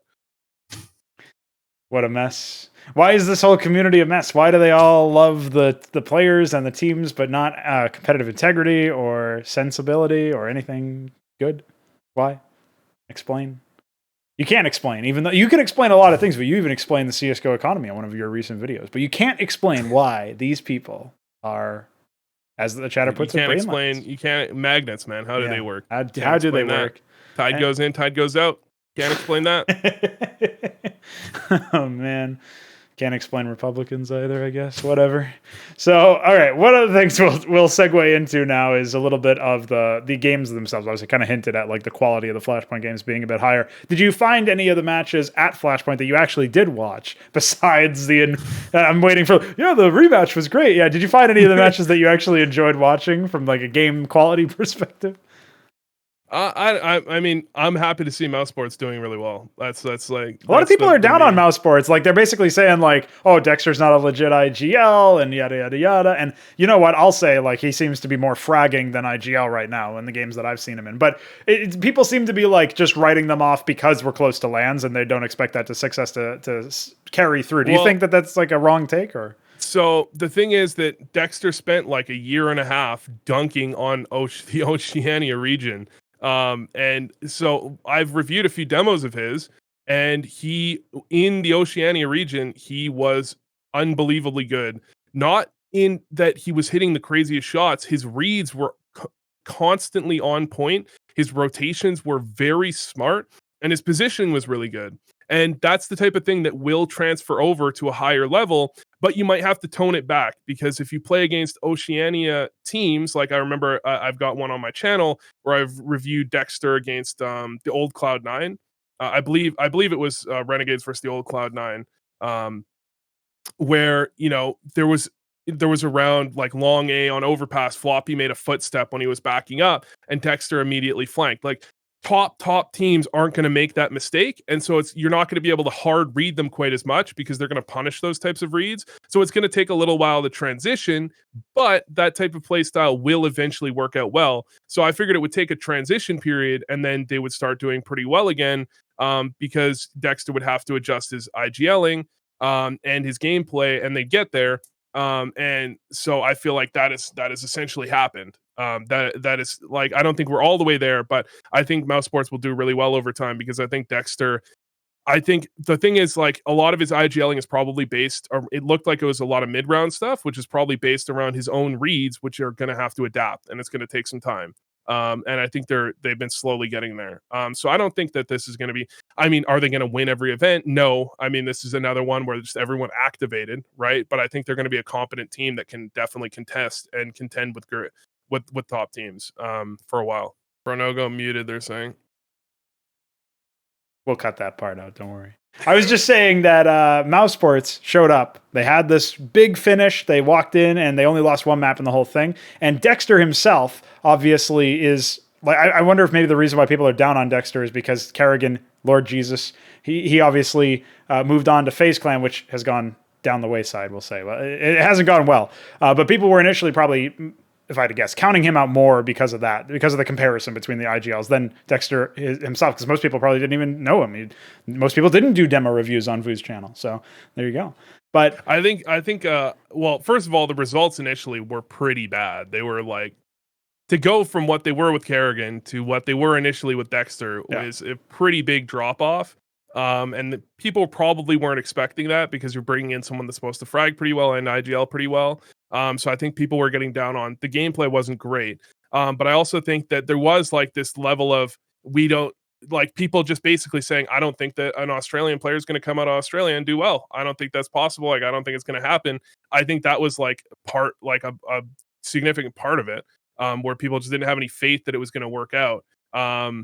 So it starts off poorly. They're just going to be kind of down on it immediately. I don't think they were necessarily given the chance the way they should have off the bat. Do you know why I had some faith in Dexter? Because nobody will know why, really. But the reason why I had a little bit of faith is hilarious now in retrospect. Is that there was obviously an interview where Henry G referenced that Dexter would have been the IGL for Cloud9 potentially if he hadn't put Dad in his bio, which is fucking hilarious. Now, it sounded like he wouldn't have been, but it was like that was. Well, he said he would have a job. He said that guy would have a job if he didn't have that. Like those were the exact words.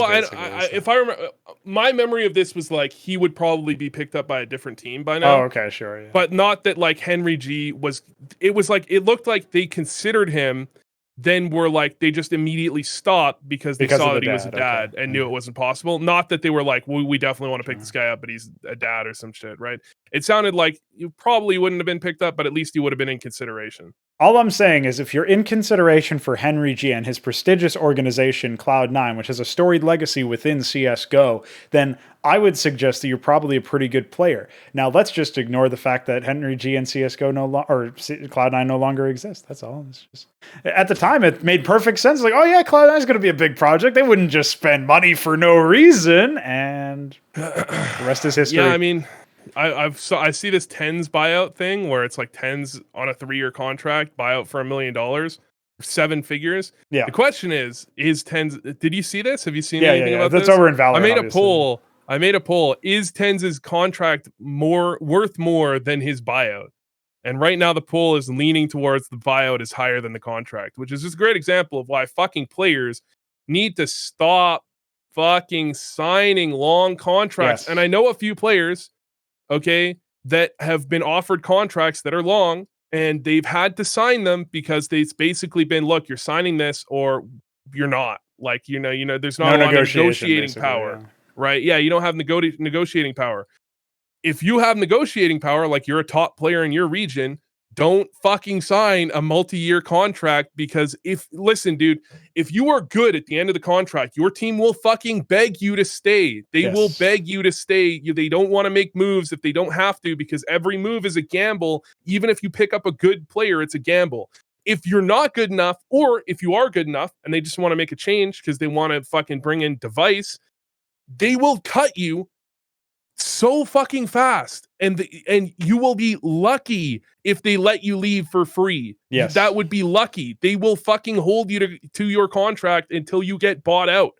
Okay, so what's the upside? If you're bad, you're gone and not making any fucking money anyways, or you're making barely a fucking minimum wage salary while trying to win money in FPL. That who the fuck? I'm assuming that the org doesn't have rights to your FPL money, but who the fuck knows? Yeah. They definitely control what sponsors you have on your stream, and they might even control some fucking sub revenue. I've heard that some orgs were doing that for content creators. So like. If the sponsors are never going to be for the player anyway, right? Like it's the org sponsors. The org gets the money from the sponsors that filters out through your whatever. So if you're doing bad, you're gone. Yeah. If they don't think the fucking organization is worth money, your whole fucking team is gone. And you'll notice that most of the team players on Cloud9, when that org left CS, they were like, yeah, by the way, thanks to Cloud9, they let me out. They like, thank you, Cloud9. You let me leave. Like, even though you just fucking deleted your whole roster, right? Like, you let me leave so I could go fucking to another team because that's the best case fucking scenario if they don't want you or they don't want your team. If you're good, you will be on the team still. They don't want you to go and you have more options because other teams will make you offers. There is no upside to a long contract unless you don't have the negotiating power to shorten the contract. I have to think TENS had the negotiating power to shorten the contract. Absolutely. Well, this is where you have to start talking. So there's this quote that's in relation to God that I'll paraphrase here, right? And it's they call them the CSPPA. But if the CSPPA is not omnipresent, if they don't have all of the information, if they're not omniscient, then obviously they can't be informed enough to always make the right decision. And if they're not omnipotent, if they're not all powerful in the space, then they can't even be empowered to make any decision at all. And if they're any combination of these things, then whence cometh God? Or sorry, whence cometh the CSPPA? Why call them that in the first place? And that's my question here is, this is like how you know that all these players are turbo cucked forever, because they've been like essentially brainwashed into thinking that because they can wear caps as Taco or whatever the fuck, like because they can, they have better tier 1 accommodations during LANs, which spoiler we don't have anymore anyway, and because we can try to like exert some power over TeamSpeak recordings and fucking like whether or not that we get some time after a grand final of one event into the next event, like, oh yeah, everything is daisies and we don't have to continue advocating for our ability at this point. There's nothing else to worry about, Vu. That we don't have to worry about like telling the teams themselves to make sure that they don't fuck us with contracts. We don't have to like set up a situation where the teams have to submit the contract to the CSPPA and they kind of take over the whole process of auditing the contract itself with some ideally impartial lawyers or whatever. They don't have to worry about any of that stuff. All the teams have to do is just pay up and then like fuck off. Basically, they can do whatever the fuck they want. Is what it seems like to me from my perspective. It's like it doesn't look like any of these issues have like there's nothing. There's literally nothing. There's never any comeuppance for these teams that do this, and there's never any situation where like the pros have to figure out like what is a fair, reasonable price for me, and also what is a reasonable term length for the contract. Like these aren't even considerations, and maybe it's just because they're kids, but surely the CSPPA is supposed to help with that. Like that's the fucking mission statement of the whole. At this point, you can't even say that they're kids thing. This was like you could use that a few years back, especially when it started becoming where players were held to their contract and were held in contract prison. Yeah, sure. Because there was a time when players would just be allowed to, they would basically be allowed to walk. Teams would let that happen. Yeah. But that time is long since come and gone. And, it right around the time that Stewie 2K was let go for not for free, but, much less than his buyout, I believe is the way everyone understands it. It was around the time when buyout jail really became a big thing. And there were people that were in fucking contract prison before that. And those players were kind of hard done by because when it's not something that's common, you're not really expected to know that it's coming. And I can definitely respect that. And I can be very sympathetic to that. But if you're in fucking 2021 and you weren't 15 when you signed your contract, like there are agencies that go to people and will tell them to get like that will help them with the contracts. I can't be that sympathetic when things go wrong when the industry works the way the industry works again. And so there should be people that go out, and CSPPA should be one of them, that go out and make sure that this shit doesn't happen, that players are aware this isn't like a sports contract where you sign 8 years for $8 million a year because it's a big company and they will basically take the risk on themselves so that you make sure you get your money and you take a bit less. That's what players, I think, are thinking when it comes to a 2-year contract. In esports, it's the opposite. You should be asking for more money for a longer contract because that is more risk for you, because the fucking esports orgs take on no risk themselves. They'll just fucking drop you and you'll be fucked. The only time they take on a lot of risk is if they don't believe in the future of the game, but then they'll keep the contract short themselves. They'll just do it themselves. They'll make sure, or they'll just end it like C9 did, obviously. Yeah. I mean, I'm not sure exactly the exact way that went down. I'm not sure. There were several months left on the contracts for the C9 players. I'm assuming players were paid a bit of money, basically paid a buyout, but I'm certain they weren't paid their whole fucking contract value. And the thing is, again, if C9 thought they were going to make money, they would have fucking held them in contract jail. They would have just done it. Now, the one thing about the CSPPA that I am the only person that seems to be talking about this. I don't see anyone else talking about this. I still fucking believe that the reason that they striked with Blast is not because of the TeamSpeak shit. It's because Blast reallocated like half of the prize money to the teams instead of the players. And CSPPA is so turbo cucked, they had nothing they could do about that. So instead, the best they could do is say, we're gonna go on strike for a fucking bullshit reason. and this is our payback. Next time, don't take half our prize money. That seems to be what happened there. In my mind, I have a hard time believing that those two things are unrelated, because everyone seems to know at this point that the reason they striked was bullshit and it was just a ridiculous reason to strike for. But nobody seems to be putting fucking 2 and 2 together that, a couple weeks after we took half their fucking prize money, they happened to strike for some bullshit reason. I mean, I think those two things are almost certainly related in my mind. And it's an example of why the CSPPA can't do shit, because they didn't plan against that. They didn't get players to sign contracts that prevented that. And then when it happened, they didn't even say shit because they couldn't. I'll just say, if you're in the business of having not even a representative, an advisor, a spiritual fucking guru on Twitter tweeting at organizations saying that they owe the players thousands of dollars or whatever the fuck, when it's actually just like fees for the agency itself.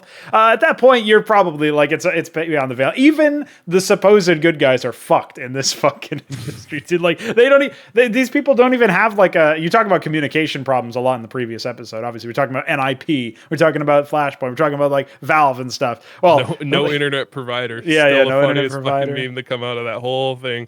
It's no good, internet provider. Well, they should certainly look into some upgrades, because at this point they need it. I'm so fucking flabbergasted by how ridiculous some of this stuff has evolved, where we have now this absolute paper tiger. You saw the report that they did on the Nip Anonymous situation, right? Where it was literally just like, it appears that this is in the rules. We disagree with Flashpoint's. We are unhappy about the way that this has been handled. It was something like, it was literally nothing. It was like literally just like, oh, this could have been better. It's like, thanks, we needed a statement from you. Well, that's the thing, because they specifically put it out after the ruling had already come out. And that type of tweet is okay. It works. It's effective if you put it out before the ruling came out, because then what you're doing is you're applying pressure. Yes. You're saying, here's what we think should happen. Yes. And Flashpoint seems to disagree. Yeah. In our conversations, they've disagreed. So we're putting it out that we disagree with what they're doing, and we want the community to know that. That's pressure. Putting it out afterwards. What? I don't know. They're fucking dude. It's like they've been turbo cucked. Like they just have nothing there. It is absolutely meaningless to put it out afterwards. It really is. I don't even understand the point. At that point, you may as well not put it out at all, because all you're saying by putting it out afterwards is we have no say. Yes, and I mean, that's basically what happened with it. Like, again, the first strike in esports CS history or whatever should have been historic, and it should have been for some actual reason, like the EPL slots getting taken away, or like tournament scheduling too much, or like the rematch happening where you decide, well, I don't want to have this loss, but like a potential win taken away from me in the future, so I'm just going to strike here and now if this is the real like ruling, and we'll just figure something out. Like any number of other causes that you could easily read a legitimate reason and grievance for actually doing the strike. Any of that would have been fine. You could have, I wouldn't really agree with this, but you could theoretically have even said like, well, it feels like we got fucked by this whole team's taking the extra prize money situation. Like we weren't consulted, but apparently they were consulted and they just didn't remember or something. So that was another angle where like Chris J obviously was tweeting his head off. Hold on. Yeah, like they were told that it was happening, and the prize money thing was happening, and then well, it seemed to me that my understanding of that was they were told the prize money thing was happening, in that you are told you are going going Like, okay, this is what's happening. They weren't consulted. They were just informed. Now. Yeah. But still, it's not like they didn't know it going into the event. It was whenever the teams had agreed to do it, they informed the players, basically, as far as I know. So like they couldn't have even really had a strike action against that either. But anything other than, oh, you guys might share our recordings and leak strats, which, okay, maybe that's a legit concern, but you don't like surely you I still do remember that on the broadcast themselves, Blast had this fucking thing where it's waiting for pros to enter TeamSpeak on the delay screen for like 2 hours or whatever. So that was a fucking like, okay, guys, you know it, man. I don't know. There's got to be so much shit going on behind the scenes that actually activated behind that, because you saw how fucking quick like every esports owner came out against the players. You saw like it, dude. It was like it was within an hour minutes, or something. Yeah, it was like it was like within an hour. There was like every fucking team. I feel like fucking it was getting to the Ja Rule point where it's like, Ja Rule, give us your opinion. Like you don't even have a CS team. Yeah. Let us know what you think about this. Like all of the fucking teams came out and said that this is bullshit. Like surely there's a lot of stuff going on behind the scenes to get all of the teams to go in like that. Yeah. Like. There's got to be, this is like, there has to be more to this story than what is fucking said. Well, we can only hope. Speaking of more to the story, I guess we can close out with some quick news. We talked about some of the games. I did reference Oplano versus Furia. It's probably their rematch was not as compelling. NaVi needs to pick up Forrest. That's what NaVi needs. You were about to say Jerry, I'm assuming. Jerry. I said Forrest. They need to pick up Jerry. Sorry. Okay. This is the one game we didn't talk about. Oh yeah, fucking hell, man! If Forrest doesn't have nearly the players NaVi do. No, but when they could get into competent mid-round scenarios in the 4v4s and stuff, they outcalled the fuck out of NaVi every fucking time when they could get into a 4v4 or 3v3.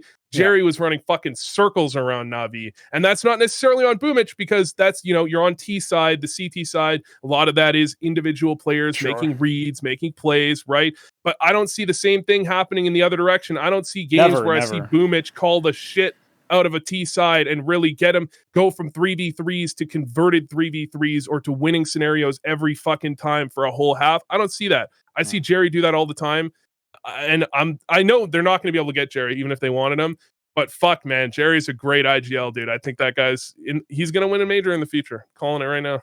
There you go, a bold prediction. Yeah, Boomich mostly just gets kills with the MP9. I think that's his calling card. Not really much of a caller, but he does shoot some stuff with an SMG. He's like a not as really discount Sanji like that. Yeah, it's not a discount. He's a like the opposite of a discount Sanji. He's the premium Sanji, where he's just using like SMGs only, never deagles.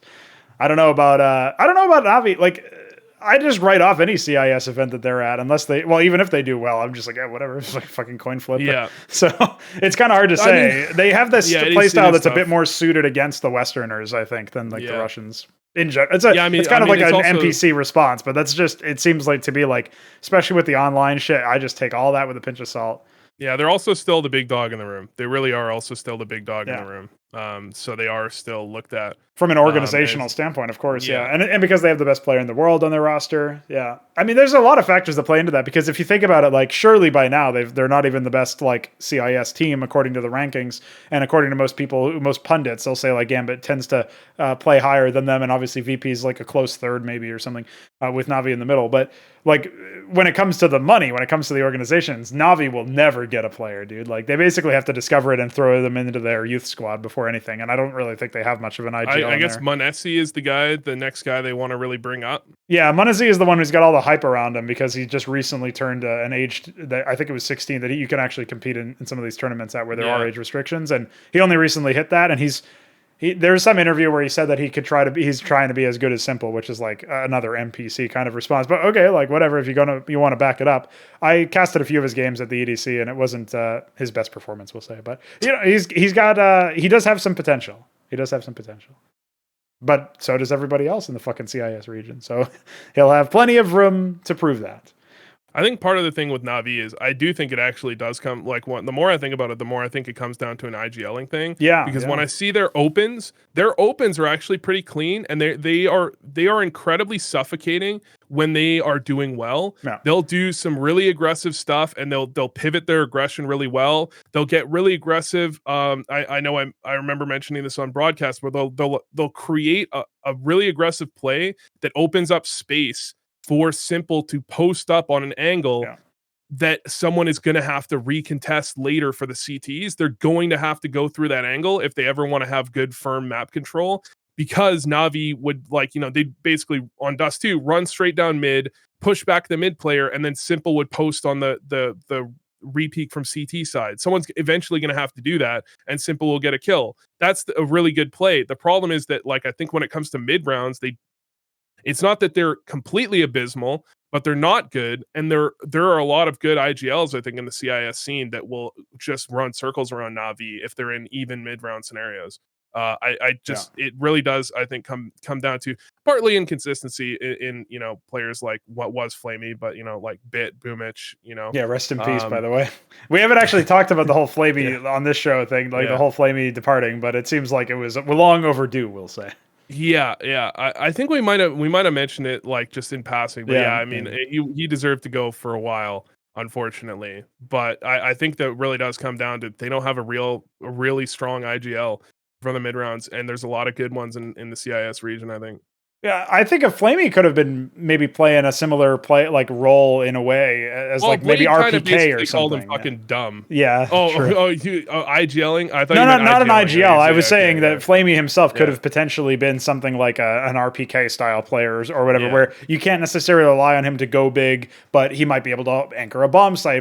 The problem is that they, from the beginning, like, that was Perfecto's job. That wasn't really like Flamey was supposed to be a little bit more of an integral piece, especially on their defense, and just wasn't able to put up the numbers. So unless they were interested in shuffling around what seemed like a working system with Perfecto, like at that point, it would have actually been a downgrade to your anchor theoretically to move those pieces around. So he was the logical person to cut, and it was kind of flirted with Bit, like sort of like playing the Bubsky role, just like sitting on the bench, like, hey, when do I get to play more than just fucking one map, dude? The way they did it with Bit was so weird because it was like, it really felt like from the beginning that it's like Flamey's gone. And we're just, that's what I was expecting. We're testing Bit on one map. And I remember, I think I said this about Bit because I don't remember the exact stats. I remember saying this about someone, I think it was Bit, where I said like, the problem is they're putting him in on not his best map. Yes. Vertigo they're is just his best putting map him in on a map. Yeah. Basically the map that they think Flamey is shittest at. Yeah. Probably. And so they're just throwing him in and they're just saying do well. And it's like I think that's very different from the way that there was success with this, where you throw a player in not on a map you think that your team is bad on, but a map that you think they're good on, so that they can build confidence and really move forward. It basically from the start it felt like Flamey was out the fucking door. And then eventually they were just like, well, Bit even didn't even do that well. So why not just change him immediately? Like he didn't even do well when he was subbing in for the most part. Like he had some decent games. He wasn't completely shit. I mean, I guess that might be the point. Is he complete shit or not? He's not complete shit. Okay, we're replacing Flamey with him. It just feels like, why not just do that from the very start? Yeah, well, the weirdest thing about NaVi during that like interim period was that Flamey is obviously supposed to be the tertiary star, the third star, when you don't like when Simple and Electronic are there, maybe Electronic slumping because he does that every like third game or whatever. So you're like, all right, Flamey should step up here, or maybe just Flamey steps up in general. When that wasn't happening, they were obviously struggling. Actually, it was Boomich in the fragging department who was doing a lot of that like third star, sometimes even second star from a statistical standpoint, and from like where they would even shuffle him around, where he presumably is calling around himself in that respect. But I'm still so like, it's so hazy for me to try to analyze the calling, because in the online era, up until I guess recently, particularly for the RMR events, it was never something where you couldn't count out that the coaches were talking basically the entire time. And with Blade obviously being a coach that's touted for his tactical prowess, and maybe that's just fool's gold now, but for a while that was his like reputation, right? Yeah. And the fact that he was in there in theory being able to talk the whole time, it just seems really weird. It's the whole same thing with the like Xtaz Apex discussion. Apparently Xtaz wasn't calming at all during those sequences because they were getting ready for the RMRs, but it does seem a little weird that Apex would have this giant surge as a caller for a while and then go to shit around the same time that they announced the rule change that coaches can't be in the RMRs. Just speculation. Again, I can't really make a definitive claim about that because there's a bunch of shit around his condition as well. But it just seems really weird as like the timing of that, plus like when you're talking about Boomich, it seems like the most inconsistent IGL. I mean, the thing is, I don't know if Blade would be the best coach for what I see to be a bit of a problem in like in the in-game leading portion. Yes. Where, I don't think the problem is I don't think the problem is strategic. I think strategically, I like a lot of the things NaVi are doing. I mean, I'm not a fan of everything, and I haven't seen all their games to say, I'm definitively I can say 100% sure. But yeah, I like a lot of the things NaVi do strategically in terms of the way they approach things, the way they run some of their CT side reaggressions. I think there's a lot of clean things going on. Problem I see is when things break down, those things, it doesn't always go that well, and it seems like they kind of default to this, the one thing that's always worked, not for NaVi, for Blade, which is like slow it down, and eventually you'll kind of get there. And I feel like they're basically just default to doing the same thing back to back to back to back to back when things go wrong. And I don't think Blade is the person that can fix that. Now, whether Blade is helping so much strategically that he's the reason I see them doing pretty good round opens, I think. Or if that's Boomich mostly doing that, that's the question. Because if you replace Blade and he's a major factor in why they're doing well early round, then you're not good early round and you might not be good mid round either, right? Like, but if Blade isn't doing that much early round, I don't think he's the guy to solve their mid round stuff. Yes. I think he came up in a different version of CS where it was a lot more call from the beginning of the round exactly the round is going to be played out, and then we're just going to do the shit that we called at the beginning of the round, which is not, I mean, that's never been CS, but it's been the way that some people think CS worked, and the number of people that thought that's the way CS worked was a lot higher in 2015 than it is now, which is now it's basically nobody. And that obviously means that the next time you're thinking about like trying to figure out solve the riddle that is this IGL issue, it does beggar belief why they haven't. If you ignore the financial side of things, it beggars belief why they haven't traded out IGLs or traded out coaches or something. But Navi can't catch a break, and I imagine it's kind of like the stories that you heard about like coldzera having to like it syncs up with our earlier conversation about contracts and buyouts, where coldzera had to pay for part of his own buyout from the MIBR org so that he could get onto FaZe, because despite the fact that FaZe Banks is literally named Bank, he doesn't have the money to buy coldzera's buyout out, which probably just means it's absurd. Not even like a slight against that guy necessarily. Yeah. Because it was apparently like another one of those like 7-figure deals or whatever, theoretically. So that's its own can of worms. But like that kind of stuff happens with Navi all the time, where they're basically like they're not for sale. Comment from Forza, I think it was a while back. I don't think it was with FaZe Crack. I think Navi know that they can't get any of the players they want. And then I would also imagine, just a pure speculation for the record, I would also imagine that if I was Simple, I wouldn't want changes unless we could get someone I wanted. And so, as a top player, you're going to perform well when you know the team around you, you know the way they react, because, to be honest, they're not going to react a lot of the time probably the way Simple wants them to react, because that's not always the way humans react. And so they're probably going to react the way he's not necessarily expecting or the way he would react. And so then he's just got to get used to the way they're playing so that he can correctly react himself and make sure he's playing within their style as effectively as possible and around his players as effectively as possible. And so if you're not going to get the guy you want, then he probably doesn't want any changes in this case, unless they're getting the guy they want, or they're getting someone that's going to be the guy they want, like Manesi or whatever, right? Like that type of thing. So I would imagine that Simple probably doesn't want Blade gone, or doesn't want, Boomich gone or whoever. And the org is, basically hands tied. Well, we can't get someone better, and Simple doesn't really want them gone. So are we going to really take the risk of just removing this guy and being in the same spot, except having made Simple angry? I would imagine that's got something to do with it.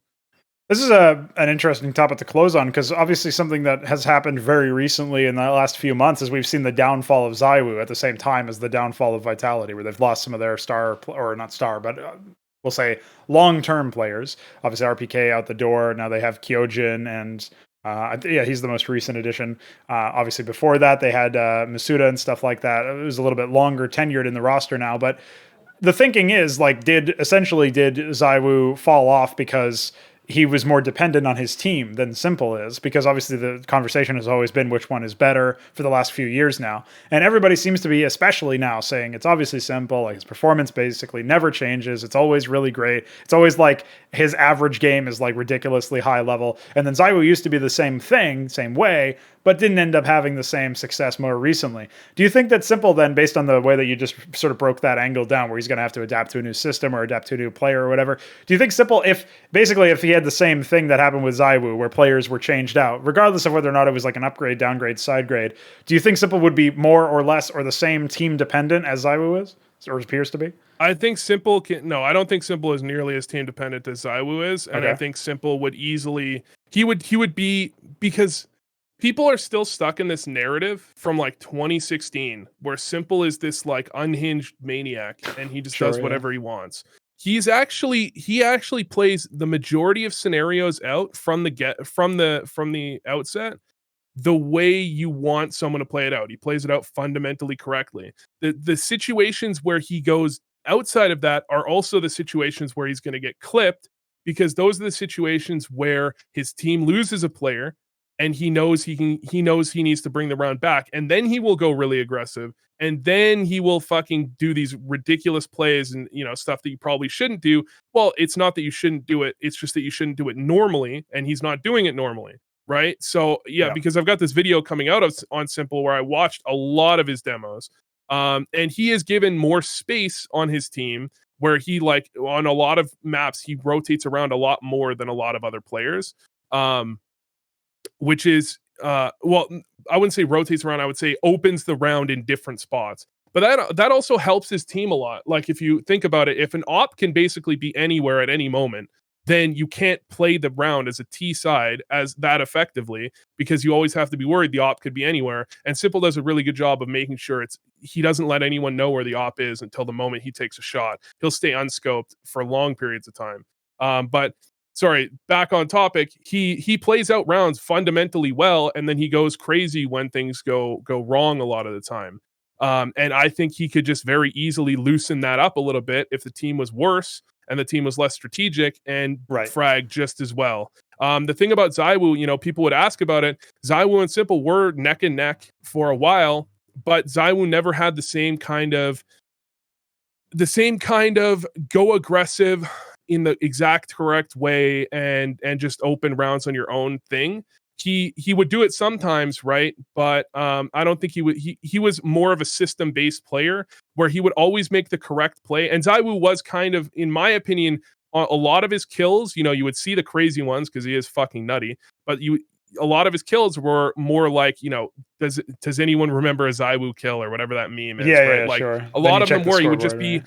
Oh, he's in the right spot. Oh, they ran into him. Oh, he dodged the flash. Like, he just, he just did everything correctly and there was no mistake in between. So there was no opening for anyone to do anything. And he shot them all effectively, not with like the craziest shots ever, but he shot them all well. He just got all the kills. And that's the type of play style that, if your team isn't opening space for you, it doesn't matter if you make the correct plays, because you need to make the insane plays in order to open up rounds when your team is not helping you do so. Simple will make the insane plays, right? I don't think ZywOo was ever quite the same guy to make those insane plays in the same way.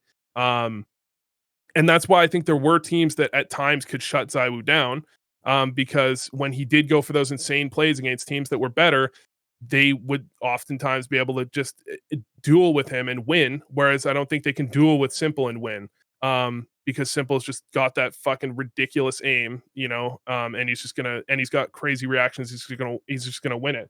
So I don't think ZywOo is gone. I think if he gets on a good team, I think he'll be right back at it. I just think he's clearly playstyle wise. I predicted this beforehand. I mean, not directly, but indirectly in talking about ZywOo as a player. I've talked about how he is kind of team dependent, whereas Simple is not.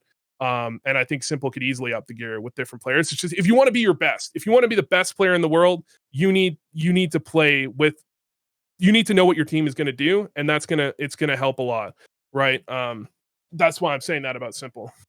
What do you think Vitality need to do at this point to get ZywOo back into the saddle, so to speak, of being a contender? To work on they just need the team to be better. I don't think I think ZywOo will step up as soon as the team steps up a little bit more, to be honest. I mean, he's had some struggles, like, don't get me wrong. Sure. I don't think he's been quite ZywOo, but I think if the team steps up more, if the team has more consistency, they get their style back together, and they can more consistently open rounds for ZywOo, I think he'll do better. Did RPK need to actually get booted? Did you think he was past due, surplus to requirements? I don't know. I wouldn't have kicked RPK. Didn't it sound like he left, or did he really get booted? I believe all they said on the org side was that it would be his last tournament at the Blast or whatever he was playing at, and then obviously that didn't end very well for them. You can't really know the internals, right? But it really felt like RPK wasn't a huge problem. The thing is, he was a bit inconsistent, but he was never really given the scenarios to be the guy. It was just like, that's why whenever RPK had a good game, NaVi. Vitality always dumpstered teams when RPK had a good game, because he's not expected to have a good game. He's expected to get basically 0 KD, plus minus 0. And if he does that, then he's done his job. And, so I don't know. I would have to really do a deep dive in RPK, but on the surface, I don't think he was necessarily the problem. I think, part of the problem is that they lost. Did they lose NaVi before or after RPK left? I think NaVi was announced to no longer be there around the same time that RPK was announced. I'm actually just trying to find out exactly where that. I would imagine this goes back to the NaVi thing. I would imagine this even goes back to the Apex being subbed out for a tournament thing. I would imagine there's some other things going on inside that roster that lead to all this stuff, more so than players individually. It has to be something on the internal side, but I would be surprised if RPK himself was the one to hang up the mouse or decide that he was actually going to be there. I mean, he's getting older, right? In a way, he's 31 years old according to HLTV. I mean, he's retired like fucking 3 times already. It's not the first retirement. It looks like Kyojin was announced and RPK was announced after Navera was announced, as in like the roster moves or whatever. So it went Navera, then RPK, then Kyojin. Yeah. And what really gets me is the reason why I asked about RPK being given the boot is not even necessarily to like do a devil's advocate for him. What's getting me is that there have been so many changes around ZywOo. Like even the fact that they were doing the whole 6-man rotation, people said it was great, but that obviously changes how ZywOo plays. He was rifling a little bit more when they had Navera in, for example, and he was trying to like maybe create some space, maybe unlock a different part of his game, whatever. And then obviously when Navera wasn't in there, he was opping more often. And then sometimes depending on the game or the matchup or how it was going, he would just op anyway. So it felt like it was creating a much more unstable ground for ZywOo to actually try to root into. And when you don't have that foundation, it seems clear that he's not going to do the same work. So I already thought it was kind of weird that they were doing the 6-man rotation swap. It seems like they agree that it's best to just leave that. Maybe that's also due to the RMR thing where like, I don't think you lose points, but there's some weird shit where there's something that happens if you decide to go for a 6-man rotation in the middle of an RMR. Yeah, no, you lose points, but you only lose it once if you do the same sub. But I think the problem was that you couldn't do the subs that they wanted, which is basically, you play with this 5 for this map and this other 5 for this map, and then this other 5 for this other map. Yeah. That so will continue to lose you points, right? It's basically you can play with 2 5-man rosters of the 6 players. That's it. And you'll lose 20%, and you can do that multiple times, but you can't do the other stuff. But it kind of felt like you like getting rid of I remember we talked about this at the time when that happened, and I think my opinion was that this feels like an excuse, and like there was some internal shit happening or whatever. Yeah, it definitely felt like an excuse because basically nobody in the world would have predicted that Valve would have done anything different than what they did. Valve basically did the most reasonable thing they could have done to allow this to happen, other than just allowing it to happen, which Valve would never have done. So they don't even want coaches in the game, so they're not going to be looking for a 6-man. It seemed like an excuse to get rid of the player more so than the reason they got rid of the player, or they got rid of the lineup or whatever. Yeah, so it's just really weird to see, even after all of this, like maybe it just was too much for RPK or whatever. I'm really wondering where this roster goes because obviously Apex hasn't shot up to his old form either as an IGL since then, since his whole like emergency substitution or whatever, where Shox briefly took up the mantle. Thank God that didn't last too long, at least as far as we can tell. But yeah, it's weird to see them down so far in the rankings. I actually had to scroll a little bit on HLTV to find them. Like, Jesus Christ! Like, surely they can double pony above them yet? No, and NBK won't be with them anymore anyway because that was a fiasco. That was dedicated to Flashpoint. One last thing to fuck Flashpoint was that NBK decided that he would play potentially against the team he was currently contracted to on the bench, and Valve said this is fine. So there you go. That's one last little fuck you, I guess. Valve is really MIA up until the points where like they show up just to say like they don't show up at the moments they should be showing up. They show up at the moments that nobody wants them to show up. Yes. That's what they do basically. Yeah, I mean, it made sense that they did the whole like Entropiq NaVi ruling where they had to play it. That made sense, but like the fucking just allowing like conflicts of interest to exist and like that whole thing is ridiculous. The fact that Epicenter even was given the RMR to begin with when VP was undoubtedly going to be in attendance, ridiculous. Well, they don't care about conflicts as long as the community knows about them. Yeah, that is possibly the dumbest stance I've ever heard in my entire life. Like that is just unbelievable that a developer trying to run major events seriously thinks that is normal. It's like online with when League of Legends, when Riot said that they didn't have a practice client or like practice servers. They didn't have the tool. No. They didn't have the tool. And the reason they said they didn't want it isn't because they were getting to it and they wanted to do it, which they eventually did. They had to find a reason, typical Riot fashion, they had to find a reason why they were right not to do it. And the reason they were right not to do it is because then it would become an expectation and increased toxicity. It wouldn't be fun, which is funny because there already is an expectation in any competitive game you play that you're good. and it's hard to be good if you can't practice without subjecting your teammates to you being shit. So it's actually, I don't know how you could fucking mind hole yourself into the idea that practice servers are bad, because there already is an expectation that you're going to be good. That's why toxicity is a thing, and you get shit talked when you're bad. All it does is it lets bad players get good in an easier way. But that was like, it's a similar stance in terms of confusion. Yes. In that it just doesn't make any fucking sense if you think about it for half a second. Well, even by their own metric, Vu, you can't say that Valve have lived up to that expectation, to that rule, because the community still doesn't even know what a fucking conflict of interest is. So they definitely don't know about all of them. And that means that, just by Valve's own rules or logic or whatever, as fucked as it may be, they're still not meeting the requirements. They're still not doing it. I feel like Double Pony did pretty well too. Yes. I actually predicted them to 2-1 Astralis, and they weren't far off. I mean, they got pretty close. The problem is neither team could win a fucking round on T side. Like, my God, like, Jesus Christ. 13-2 CT side Vertigo, thrown back 11-3. So 16-13 Astralis. 24 CT rounds between them on Vertigo. Like, Jesus Christ, get a fucking T side round, guys. Come on. And it's understandable for Double Pony. It's understandable a little bit for Double Pony because they're playing against a very practiced roster with extremely talented players on it, and they're kind of a team, right? It's a little bit less acceptable for Astralis, Yes, a little bit less, just a bit.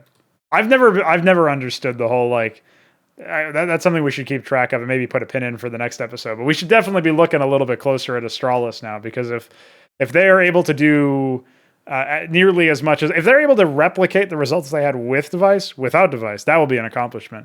But otherwise, I mean, I'm kind of expecting this whole org to just sort of shamble off into the ether, and maybe we just never have to think about them again. Bubsky's really fucking good, and they did start giving him space, but I think they came out that they were saying that they were changing their style a little bit. They were changing roles and stuff because it wasn't really working. And if I'm remembered correctly, they did say that. And if they did say that, the timing I remember them saying at, they've done pretty shit since. Like, they were not great before they said that, but they were competent. And then I think they said that around the time they beat Double Pony, and now they've been utter shit. Yeah. So I think the problem is that they're not going to be the same team they were without device, but they can compete. And I don't think they're very happy with that. I don't think they're happy with competing. I think they want to be the team they were with device, and I don't think that's going to happen. Well, there we go. There's something to mull over while we wait for the next episode. Do you have any final thoughts or words or things you want to prophesize aside from Astralis are probably going to be shit? Astralis are definitely going to be shit. 100%. There's no question about that. There you go. That's it. Well, what I will say is we do indeed have a Patreon now. That's my final word, my final plug. And we just got a Twitch sub. So thanks for that. Keep the money flowing. Keep it coming. And just like all the other talk shows, you donate on the Patreon, you get a certain tier, you get to talk to us. For one, after a certain point, I have to say your name, or Vu, if he's in the mood. And for another, you donate to a certain tier, you get to ask questions. And then we have to engage with your thoughts. So if you want to have that power over us, it's a low, low price of whatever it is on the Patreon. Check it out. And I'll leave it there for now, because obviously we just launched it, so we don't have anybody to say the names just yet. But we will be back sooner rather than later with another episode, maybe with a guest. Who knows? Stay tuned to find out. Follow us on Twitter. Check us out on Instagram. Let me ask the guy in chat, because he's been asking for it the whole fucking night. Is Vu on Cold? He's been asking our thoughts on Cold. Do you have any thoughts on Cold, the Cold move? I can't wait for the Brazilian reuniting on Team Liquid. Finally, coldzera will go to Team Liquid, or he should have gone years ago. And Fallen will say, "Hey, Stewie, I heard you were calling. Bye." But no, I actually have no idea. I mean, it's kind of crazy that this happened at this time instead of either a month earlier or like way later. Because if they were going to make this change, maybe not a month earlier, if they're going to make maybe like a week or two, they should have made a change. I wouldn't have expected Cold, but I guess it makes sense given his performance hasn't been great and maybe he hasn't like adapted to the new role under Kerrigan. It seems really weird that FaZe as an organization would do this, though. I guess their backs are probably against the wall if everybody agrees with maybe like Kerrigan. I'm reading into it massively to figure out who the mastermind was. And then Twist on Twitter said that it was Cold's decision, or implied that he was like, everybody should respect his decision, which implies more that it's like maybe Cold had his own thoughts about it and wanted to go somewhere else. Cold talked about it also seemed like that, but yeah, I don't know, because I don't think the Cold hasn't been the god Cold. However, I don't think he's been bad enough to be removed. And if it wasn't Cold's decision, I would say this is a huge indictment on coldzera, because Kerrigan is a person who gets the most out of players, even, you know, players that are known to be kind of tough to deal with. Yeah. And so if Kerrigan has said that we want to get rid of Cold, who, you know, I don't think Cold was the problem. You know, he wasn't amazing, but I don't think he was a huge issue, right? Agreed. And he wants to get rid of Cold, I'd say there's something else more to it, most likely. If Cold just left, I don't think that's a great look either. I mean, you're just abandoning this team after that long. You know, I feel like methinks there might be some ego involved. It could be, yeah. I mean, the thing is, like, we expected Kerrigan to walk in and just immediately own with this team, and when that didn't happen, I feel like there was already some negative momentum building against the squad. And it makes sense that coldzera would maybe look for a greener pastures, but it feels really weird that I guess it's because like he says his time on phase is expiring soon. That's obviously mean his contract. That must mean that basically he's decided, I'm gonna, you know, check out my options. It's not unreasonable to think that maybe coldzera comes back, even to this particular squad. Yeah, it really looks like he's benched himself. Yes, based off everything that I've seen. But maybe he doesn't get any offers and has to come back, though. Like, that's still an opportunity. And the fact that FaZe are once again, according to reports or according to like practice logs that are practicing with Olaf Meister, like, how many times does this man have to walk up and bail out this org? I know he's been paid a ridiculous salary, but come the fuck on, dude. Like, it's really weird to me that Cold would bench himself. Yeah. It's like, it's not even like my contract's to an end and I'd like to leave the team. Yeah. It's my contract is expiring soon, so I'm going to go on the bench. Yeah. At least they didn't lose out too many RMR points, I guess. Bro, that is fucking... No, man, that is... Something's up there. There's no way. There's no way. My contract is... They picked a great picture. Guys, in 2 weeks, I'm going to fly to London, so I'm going to go to the airport right now. Yeah. But why don't you go in 2 weeks? No, I just feel like, you know, given the way things are going, I'm going to go to the airport right now. Like, what the fuck? Like, why? Hello? This doesn't make any sense. Why wouldn't you just wait? Unless they have a player lined up to replace him, or they were like, he's doing this in protest, or they actually wanted him gone and this was like his way of fucking saving face or some shit. I don't know. Yeah. Like, I feel like this is a very odd move. Like, there's got to be some behind the scenes going on, some behind the scenes shit going on. That's what YNK seemed to tweet about, that there was some stuff going on and it must not have changed once Cold and YNK left. And I mean, don't forget that coldzera was the guy that came out publicly and said, oh my God, it feels so much better that now that I can change positions. I wanted to do this for so long, but they wouldn't let me, which is just fucking, honestly, dude, that is a bitch made thing to do. Yes. Like that is so fucking, and there's a lot of people, this is a very NA mentality, by the way, to think that, where it's like, I've had this a lot on teams I've coached or teams I've played on before. It's like, listen, I don't need you to do what I'm saying. I just need you to listen. And then basically, unless you do what they're saying, they don't think you've listened. It's like, no, dude, I understood what you were talking about. I promise you I listened. That's not the problem. The problem is that I listened and we've gone a different fucking direction. So shut the fuck up. And they, like, players just don't want to sit with that. And that seems like a very coldzera. Like, that seems like what happened with the nuke thing, where it's like, they listened and they said, look, we understand your perspective, but fuck off. And basically, as soon as he could get a shot back, he got a shot back, which I don't think is a very good look for him, especially now that he's left the team to go on the bench because his contract is expiring soon. First of all, when the fuck is soon? Soon could be 3 months, or soon could be 20 days. Like, imagine his contract expires next month and he's fucking benched himself now. What? That doesn't make any fucking sense. Like, there's some shit going on here. All I can, this actually kind of reminds me of that whole like Complexity Oboe leaving, where they had to like quickly like just then play the whole like rest of the year or whatever with random stand-ins. I hope that doesn't happen to this FaZe squad, but Jesus. I mean, everyone's been asking for Olaf to come back after he had one good fucking tournament. They've been saying Olaf the Nip, Olaf the Nip. Instead, they got Device. That's almost a. Jeez. It's not as good as Olaf. They've been like, oh well, now that Device is there, why don't you remove ZTR, bring in Olaf? Because he had one good tournament. I would on his way if out. Someone By wanted the way, to bet money. I would bet money that he's not fucking amazing on this roster. He's going to be closer to his old form than his fucking final tournament form. Well, he's also not, presumably he hasn't been like practicing or keeping up because he thought that he was done playing, or he was like open to the idea.